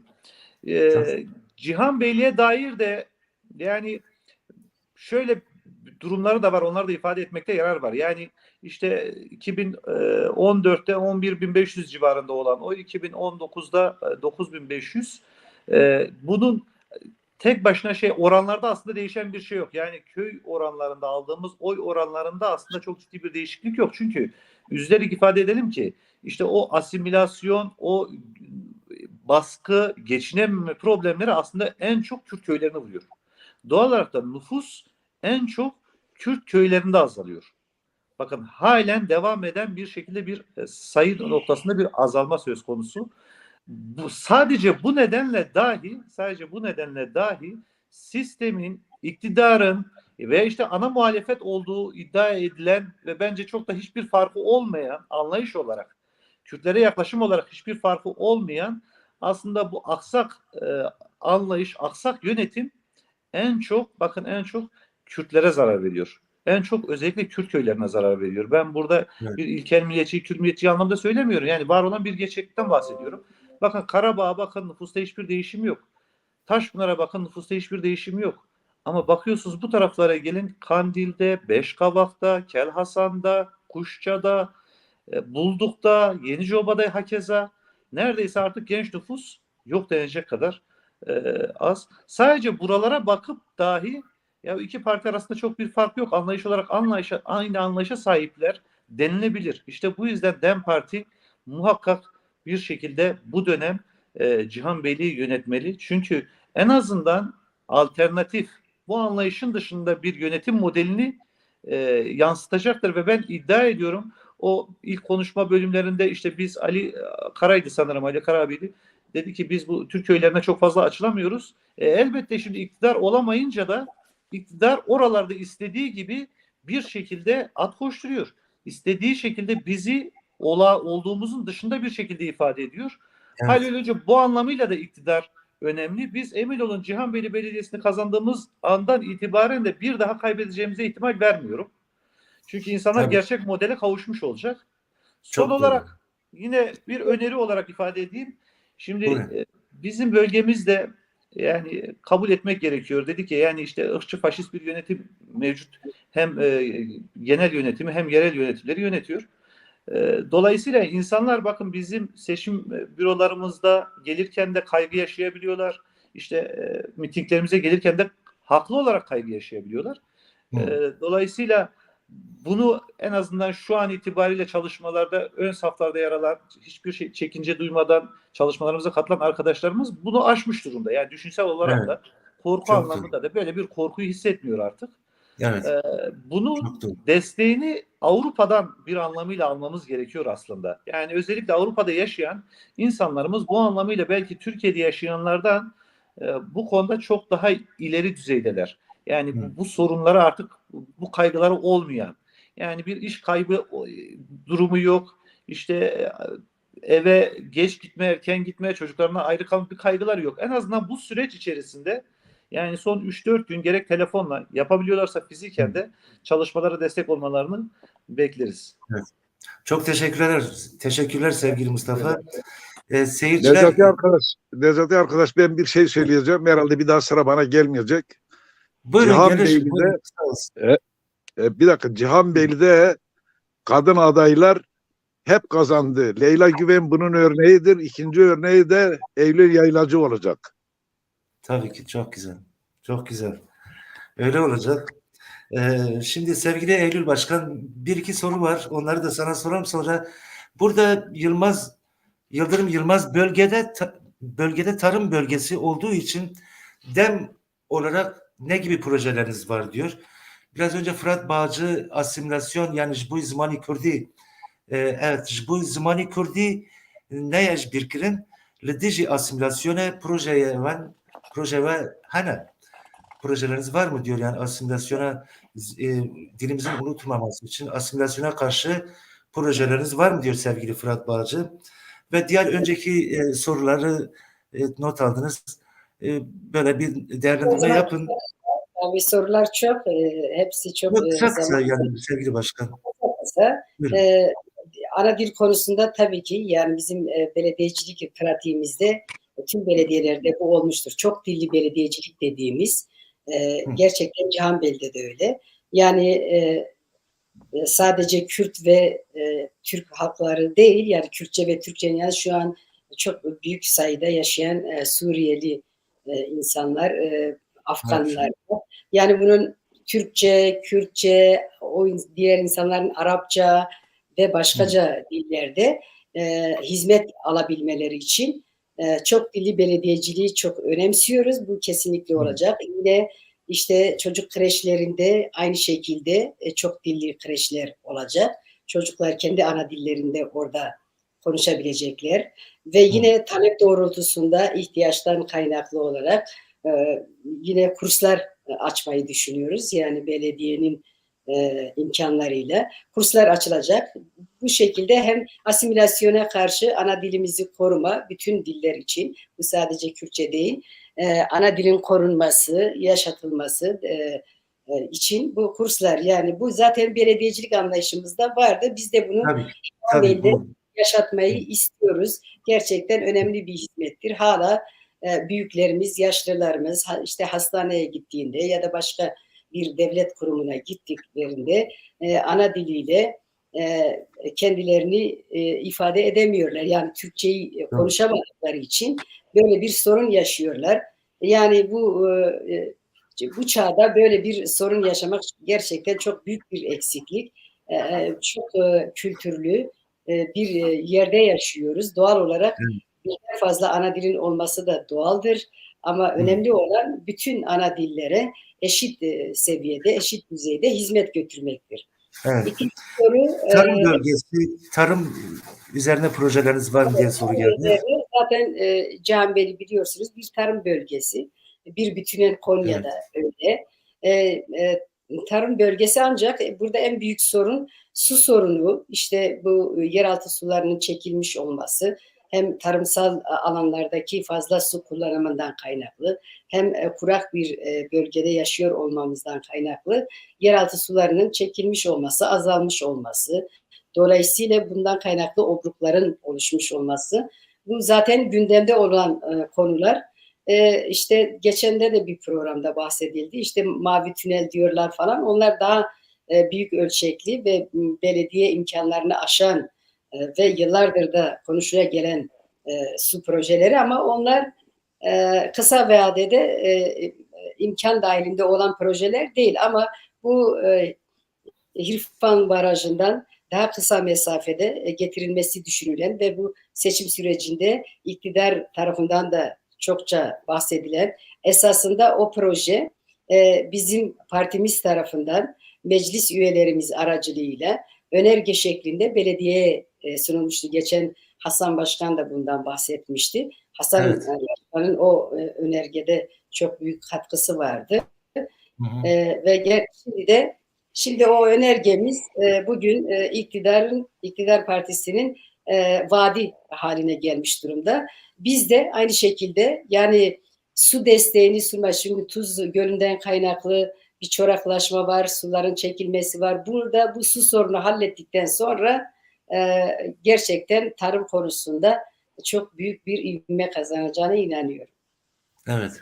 Bir de sanırım Tamam, eş başkanlık vardı.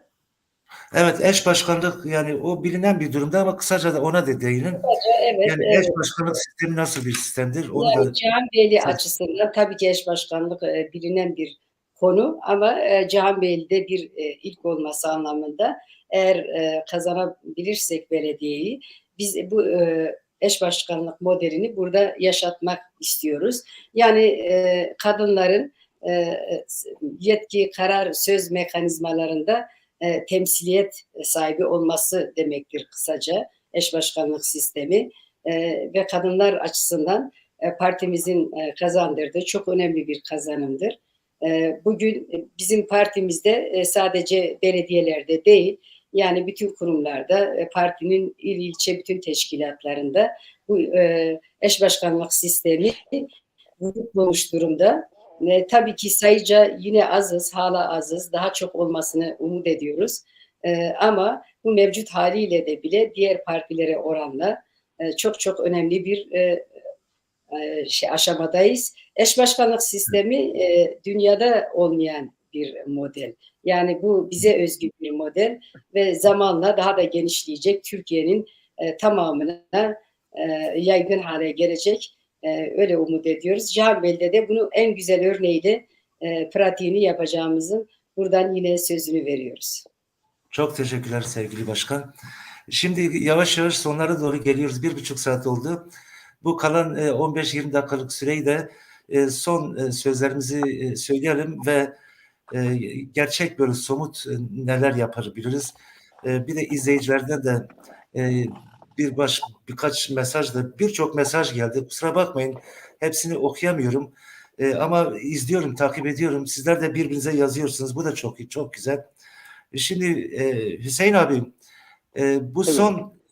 bu son günlerde ne yapmak gerekiyor? Böyle sizin halka vereceğiniz hem Avrupa'da yani tabii bölgede yaşayan insanlara yönelik önemli olan orası. Bir de tabii ki oranın bizlerle de bağlantısı var. Bizler de Avrupa'dayız, destek veriyoruz. Ülkedeki insanlarımıza ve buradaki insanlarımıza somut olarak neler tavsiye ediyorsun? Ne yapmalılar bu son kalan günlerde? Şimdi Cihanbeyli yerelinde yönetime talip olan en güçlü aday olarak 3 tane parti var. Birinci sırada benim umudum ve beklentim DEM Partimizin birinci sırada olması ve kazanması. Şimdi diğer DEM Parti'yi zaten Eylül Başkan ve diğer arkadaşlar anlatıyorlar. DEM Parti'nin neler yapacağını, neler öngördüklerini, nasıl bir belediyecilik yapacaklarını anlatıyorlar. Benim anlatmama gerek yok. Ama benim anlatmak istediğim ikinci sırada olan AK Parti'nin adayı Mehmet Kale'nin ya da AK Parti'yi almak istiyorum. AK Parti Türkiye'de bugüne kadar 20 yıldır iktidarı olan ama hala geçmişte yapamadıklarını şimdi söz verip de yapamadıkları yine aynı temcit pilavı gibi toplumun önüne sürdükleri. Biz emekliler olarak, yurttaşlar olarak, çiftçiler olarak kazanımlarımız çok az, artık geçinemez hale geldik. Çünkü fiyat artışlarının bizi çok çok aştı. Yani ödün vermeye başladık. Açlıkla mücadele etmeye başladı toplum. Artık AK Parti'yi anlatmaya gerek yok. Sadece Cumhuriyet Halk Partisi'ni ve temsilcisini anlatmak istiyorum. Biz Manisa Belediye Başkanı'nın nasıl uçakların top mermilerine, uçakların bombardıman mermilerine adını yazdırarak Rojava'ya, Afrin'e bomba attıklarını biliyoruz. Muğla Belediye Başkanı, evet. Muğla Belediye Başkanı. Ondan sonra mesela şunu biliyoruz. Geçen Antalya'da DEM Partisi'ne, Cumhuriyet Halk Partisi Belediye Başkanı DEM Partisi'ne salon vermedi. Kongre yapması için salon vermedi.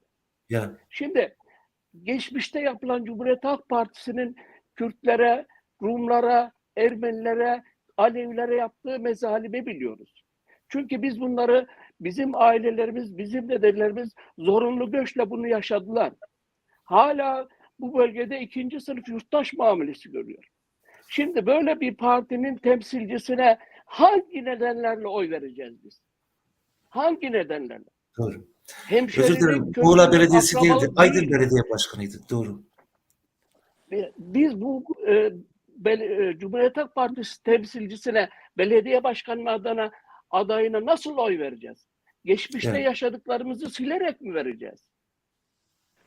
Geçmişte halkımızın, toplumumuzun, yani bu Alevilerin, Kürtlerin, Ermenilerin, Rumların yaşadıklarını bir silgiyle, kurşun kalem silgisiyle silerek mi oy vereceğiz? Hı. Yani hak ve özgürlükleri bugüne kadar vermeyen bir partinin bize nasıl bir belediyecilik örneği sağlayacak? Bir şey daha söylemek istiyorum. Evet. Fırat Kızılkaya'nın ağzından, kusura bakmayın bunu söylemek istiyorum. Fırat Buyurun. Kızılkaya bir konuşmasında diyor ki, ben eşimle birlikte bir yere gittim, taziye ziyaretine gittim, belediyenin arabasıyla gittim.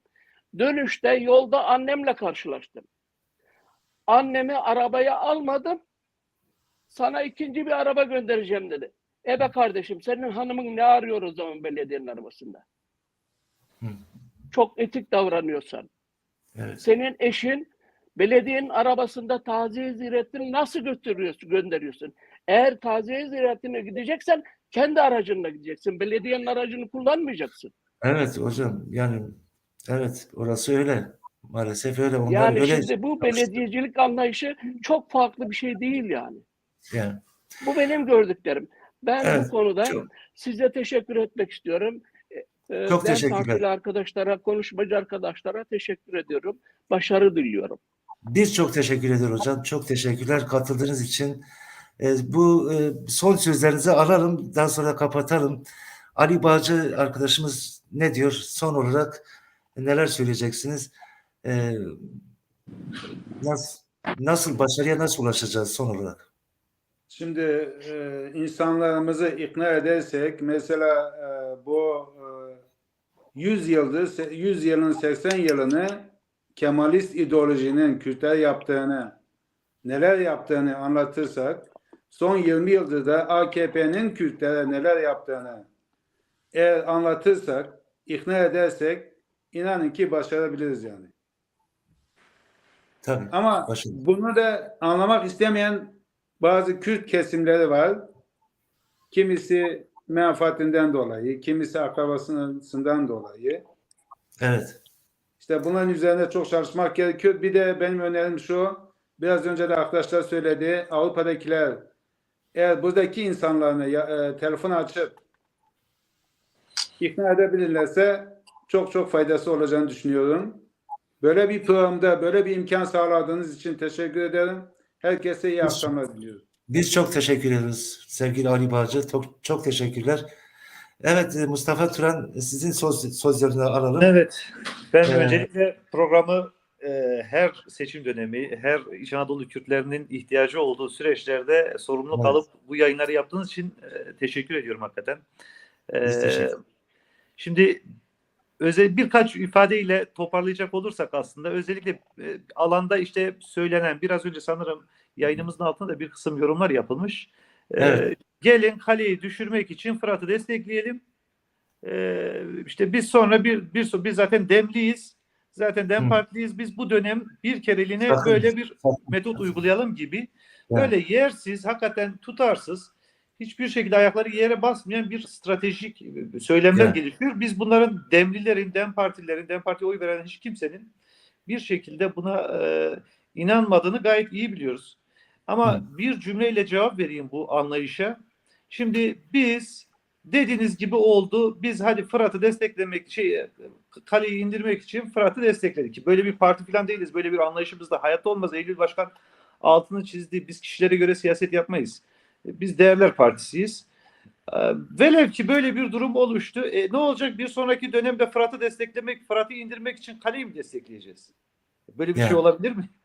Yani böyle bir siyasi öngöremezlik olabilir mi yani? Dolayısıyla ben hiçbir şekilde Dem Partili'nin net bir şekilde DEM Parti'ye oy vermiş birçok kişinin de bu gibi basit, hakikaten hiçbir tutarlılığı olmayan söylemlere itibar etmediğini gayet iyi biliyor ve düşünüyorum. Son olarak bizim son yapmış olduğumuz bir çalışma ilgili bir bilgilendirme yapayım. Ki Muzaffer Küçükyıldız'ın da böyle bir sorusu vardı en başlarda, ben not almıştım. Seçim güvenliği. Evet, ben de onu. Evet, seçim güvenliği ve hareketli seçmenle ilgili. Sevgili arkadaş özellikle hareketli seçmenle ilgili Cihan Bey'de olması sebebiyle daha vakıftır. Arkadaşlarımız şu an hem genel merkez boyutunda da ciddi çalışmalar yürütüyorlar. Yani eğer oyları yani kayıtlı oldukları ilçelere gidemeyecek durumlar bir şekilde yönetimlere, yöneticilere, adaylara ulaşıp bu oyu kullanabiliyorlar. Çalışma bu anlamıyla devam ediyor. Yine seçim güvenliğine ilişkin de şu an Türkiye'nin her yerinde, yani 81 tamamında evet şu an il koordinasyon merkezi oluşturuldu. Örneğin ben işte Konya'da il koordinasyon üyesiyim. Bünyemizde şu an gönüllü olarak çalışmayı kabul etmiş avukat arkadaşlarımız var. Biz seçim günü hem Cihanbeyli'de hem Kulu'da avukat arkadaşlarımızla birlikte alanda olacağız. Bütün hukuksuzluklara karşı bir şekilde olabildiğince onu asgari seviyelere indirmeye çalışacağız. Bu anlamda mücadele edeceğiz. Bununla ilgili de biz Perşembe günü, şu an planlama saati netleşmedi. Saati biz arkadaşlarımıza iletiriz. Sandık kurulu üyesi ve müşahit arkadaşlara Perşembe günü iftardan sonra Cihanbeyli'de, Cuma günü iftardan sonra da Kulu'da bir seçim programı, eğitim programı yapmayı düşünüyoruz. Bu anlamıyla da buradan da ilan etmiş olalım. Ben yeniden hepsine teşekkür ediyorum. Başta Eylül arkadaş, kadınları temsilen alanda çalışma yürüten, sorumluluk alan, cesaretle ve kararlı adımlarla yürüyen kadın arkadaşlarımız olmak üzere gençlere, tüm DEM Partili çalışanlarımıza başarılar diliyorum. Serkeftin diyorum. Serkeftin bu Magio. Çok teşekkürler sevgili Nezati arkadaş. Sana açık çağrı yapacağım. Buyurun. Sandık başına giden CHP oy vermek isteyen arkadaşlara eğer mühür ellerine aldıklarında şunları hatırlasınlar. Muhittin Böcek, Ahmet Akın, Tanju Özcan, Burcu Köksal'ı akıllarına getirsinler. Eğer oylarını AKP'ye vereceklerse hayat pahalılığını, emeklerin durumunu, işsizliği, pahalılığı, enflasyonu akıllarına getirip ona göre mühür basınlar. Bir de somut bir çağrı. Daha önce Diyadim Fırat'ın geldiği toplantıda söylemiştim. Şimdi tekrar söylüyorum. Bizi şu anda Cihanbeyli'de destekleyen eski 10 tane belediye başkanımız var. Bunlardan ricam şu, Eylül Başkan bunlar tek tek arayabilir. Bunlar yarından itibaren kendi köylerine gelsinler, kendi köylerinde çalışma yapsınlar. Evet. Benim son söyleyeceğim bu. Ben son söz olarak size şunu söylemek isterim Ali Başkan. Şimdi daha sonra da sözü Eylül Başkan'a vereceğim bitirmek için. Şimdi 40 sene önce siz buradaydınız. Bizler de o zamanki gençleri olarak, sizler devrimci insanlardınız. Bizler de sizin yanınıza gelip bilgi alıyorduk, eğitim alıyorduk sizlerden. Siz gecelere çıkıyordunuz, Nevruz kutlamalarına çıkıyordunuz. Ve sen sunuculuk yapıyordun, biliyorum. Evet. Çok güzel sesin vardı, gür sesliydin. Ve bir Nazım Hikmet'in şiirini okurdun. Akın var akın. O şiiri... Güneşi zapt edeceğiz, güneşin zaptı yaptın. Baştan oku Ali Başkan. Hayır, o tamamen Ahmet Arif'in kitabı şeyde var. Akın. Orada. Yani tam okuyamıyorum artık. Yani unutuyorum. Yalnız şunu söyleyeyim. Tüm gençlere şu çağrıyı yapıyorum. Ahmet Arif'in şöyle bir şeyi var. Dayan tırnak ile diş ile. Dayan. Rüsva etme beni. Bizi rüsva etmeyin. Bu sefer Eylül Başkanı dikmemiz lazım. Ona göre davranın. Hepinizi saygıyla selamlıyorum. Biz çok teşekkürler ediyoruz Ali Başkan. Evet, çok güzel program oldu Eylül Başkan. Son sözlerinizi de alalım. Buradan şimdiden sizlere hayırlı olsun diyenler var. Yeni başkanımıza hayırlı olsun diyenler var. Onlara çok teşekkür ediyoruz. Son sözlerinizi de alalım Eylül Başkan. Biliyorum çok yorgunsunuz, yoğunsunuz bugünlerde. Ama bir haftamız kaldı. Daha sonra başarılı günlerde tekrar sizinle bir program daha yapacağız. Buyurun Eylül Başkan. Ne diyorsunuz? Ben de son olarak şunları söylemek isterim. bir arkadaş sormuştu nasıl bir belediyecilik yapmak istiyorsunuz? Yani ben insanlarımıza şunu söyleyeyim. Yani öyle teknik projelere falan hiç ihtiyaç yok. İnanın. Yani samimiyetimize, dürüstlüğümüze inanmanızı istiyoruz. Yapacağımız tek şey şudur. Yani en önemli projemiz daha doğrusu. Biz katılımcı bir belediyecilik yapmak istiyoruz. Biz eş başkanlar olarak kazandığımız günden itibaren o koltuklardan ineceğiz.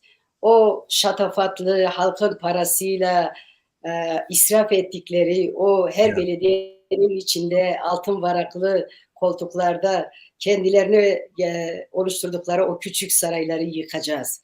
O başkan koltuklarını kaldıracağız. Biz zaten meclislerimizle yöneteceğiz. Eş başkanlar olarak, kişiler olarak biz değil. O meclisleri halka açacağız. Bunun sözünü veriyoruz. Bunu hem sosyal medyada halka açacağız, hem fiziken halk gelsin diye o kapıları açacağız ve katılımcı bir belediyecilikle bütün köylerde, o atıl duruma bırakılmış belediyelerde ayda bir halkımızla buluşacağız. Her köyün ayrı ayrı sorunlarını dinleyeceğiz. Halk karar verecek, halk yönetecek. Bunu şimdi belki onlara soyut geliyor. İnanın ki soyut değil.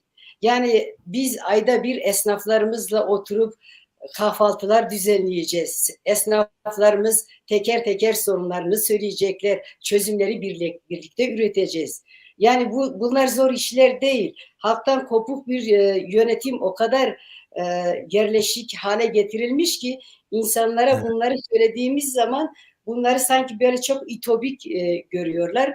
Öyle değil. Yani belediye başkanı niye caddesinde, ana caddesinde ilçenin esnaflarını teker teker selamlamadan yani belediyeye gittiği zaman esnaflarını ziyaret ederek, onların birer çayını içerek, merhabalaşarak sıcak ilişkiler niye kurmasın? İnsani ilişkiler niye kurmasın? Bir belediye başkanı niye küçücük bir ilçede yanında korumalarla gezsin? Niye bu kadar pahalı trilyonluk araçlara binme ihtiyacı duyuyorsun? Bunlar sizce de çok saçma sapan şeyler değil mi? Tabii ki. Yani biz bunların hepsini kaldırmayı hep birlikte, yani birlikte yaşıyoruz madem bu ilçede, birlikte yönetmeyi vaat ediyoruz sizlerle. İkinci husus şudur. Biz eş başkanlık sistemi dedik. Evet. Eş başkanlık sistemi sadece bir kadın bir erkekten ibaret değil. Aynı zamanda bir çoğulculuğun, çok sesliliğin de temsili demektir. Şimdi ben de Hasan Başkan. Şimdi Hasan Başkan bu bölge diyoruz ya, yolun diğer tarafı diyoruz işte Kandil, Çöl, Çimen, Beşkavak'taki köylerimiz. Yani gerçekten Hasan Başkan'ı çok sahiplendiler bu köylerdeki insanlarımız. Hasan Başkan sevilen, sayılan bir kişi gerçekten orada ve sahip çıkıyorlar, sahiplendiler. Ben bir kadın eş başkan olarak yine Gölyazı, Yapalı bu tarafta gerçekten sahip çıkıyorlar. Halkımıza bu anlamda çok teşekkür ediyoruz. Biz bunu hissediyoruz. Halkımız da bunu görüyor zaten. Ve biz gerçekten şu sözü samimiyetle veriyorum. Biz Mehmet Kale gibi gidip Gölyazı'ya bana oy vermediniz, size hizmet yok. Kandil'e gidip bana 500'ün altında oy çıkarsa bu köyden işte sizi bu taşlara, döşediğimiz taşlara kurban ederiz gibi saçma. Ya da Yeniçoba'ya gidip ben sizden alacaklıyım, hizmet yaptım, bana oy vereceksiniz, sizden alacak. Bunlar bir kere tarihe karışacak bu söylemler. Ben bu sözü buradan sizin aracılığınızla veriyorum. Benim için Gölyazı neyse Karabağ'da odur. Yeniçoba neyse Taşpınar'da odur. Yani Kandil neyse Hodoğlu'da odur, Zaferiye'de odur. Ve halkımız buna inansın. Oy veren de vermeyen de bizden eşit hizmet alacaktır, eşit saygı alacaktır, eşit sevgi görecektir. Biz halkımızla kucaklaşacağız ve kendimizi de birlikte yöneteceğiz diyor. Bu cümlenin altını dolduracağız diyoruz. Ve son çağrım şudur. Ben 100 yıllık Cihanbeyli Belediyesi'nde ilk kadın eş başkan adayı olarak bu onurlu görev bana verildiği için kendimi şanslı görüyorum ve değerli halkımızdan, yurt dışından, yurt içinden ricam ve temennim şudur. Sizin kızınız, kardeşiniz, bacınız olarak. Benim Ve şöyle bir kırmancı bir. Bari. Yani Evet. az kaçkovame, az xungovame, az avladovame. Az horoşana ka kırmanç, jav derkatim, az katma virre.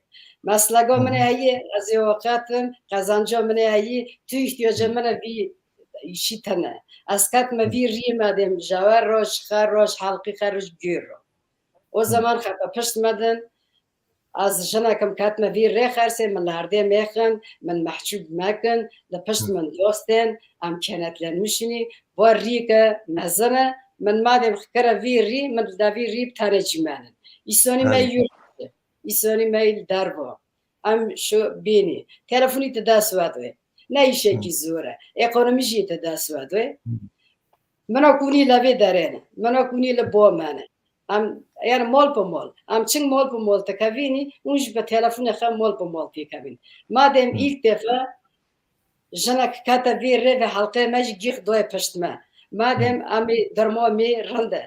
Ami her neske kazancı buni. Her neske yani kam bir rayi haynini. Ari sarkavni. Ke per handak moy bu hand koyta daswade. Bu serono روب شب ام قزانش کنی اون لور ام لور امی بخار بکنی ما وجدانی می راحت هر دی دجی تقدیر حلقی me گوتی چه serçavime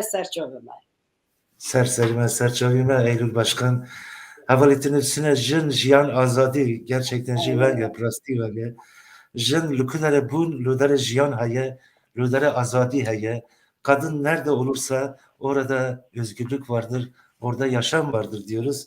Çok teşekkürler ediyoruz hepinize. Gerçekten güzel bir program oldu.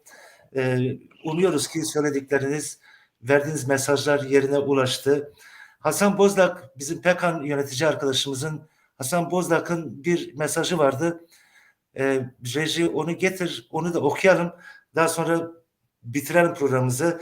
Ve siz de bir süre ayrılmayın, 10 dakika bir stüdyoda bir görüşme yapalım. Hasan Bozlak arkadaşımız diyor ki, Fırat Kızılkaya bunca yıldır 2014 yılında bize belediye başkan adayı olmak üzere geldi. Olmayınca da gitti. 40 yılı aşkın bir süreçte inatla ve kararlılıkla mücadele eden Cihanbeyli ve Kulu'daki çalışan yapımızın çoğu Fırat'ı tanımaz. Bizimle ne alaka? Doğru. Serkeftin rejime giriyorum. Evet, çok teşekkürler. Sevgili arkadaşlar, sevgili izleyiciler, bizleri izlediniz. Hepinize çok teşekkür ediyoruz. Mesajlarınızla, sorularınızla bize destek verdiniz. Çok teşekkür ediyoruz. Son olarak şunu diyelim ki biraz önce de bir arkadaşımız mesajında söyledi. Dedi ki biz bu belediyeyi Leyla Güven için, Leyla Güven'in hatırı için, biz bu Cihanbeyli Belediyesi'ni Nagihan Akarsu için, biz bu Cihanbeyli Belediyesi'ni Hacı Mehmet Bozdağ'ın verdiği bedelleri için, onların yürüttükleri mücadele için alacağız ve kazanacağız diyoruz. Hepinize saygılar sunuyorum. Çok teşekkürler. Pekan TV olarak da bu hafta dediğimiz gibi programlar yapacağız. Perşembe ve Cuma tekrar yeni seçim programlarımız olacak. Murat Bozdağ'ı unutma. Tabii ki. Tabii ki Murat Bozdağ'ın hatırı için, böylesi büyük insanların hatırı için onlar bedel verdiler. Bizler bedel veriyoruz, çalışıyoruz. Yani bizler çoğumuz yıllardır ülkemize gelemedik. Çok sevdiğimiz ülkemize, çok sevdiğimiz köyümüze, kazamıza gelemiyoruz, bedel veriyoruz. Sizler de bunu görün arkadaşlar. Yani durup boşu boşuna böylesi insanları, Mehmet Kale gibilerini, Fırat Kızılkaya gibilerini, şahsi menfaati olan kişileri belediye başkanı yapmayın. Onlara oyları vermeyin. Görüyorsunuz yani bir kadın arkadaşımız elini taşın altına koyuyor ve sizlere diyor ki varın em pehavro viş belediye pehavro em idare bükünü. Hep beraber bu belediye yönetelim diyor. Bundan daha güzel bir söz olabilir mi? Onun için hepinizi 31 Mart'ta doğru yere, doğru adrese oy vermenizi diliyorum, istiyoruz PKK olarak. Perşembe ve Cuma günleri tekrar görüşmek üzere. Hepinize hoşça kalın. Şaba ve hoş be. خورس کردان رابه رابه زوجی خکشی یاربه خبجی مهرانابه aldan tüm xirabe tüm mutum şiyarbe xevji meranabe aldan tüm xirabe tüm mutum şiyarbe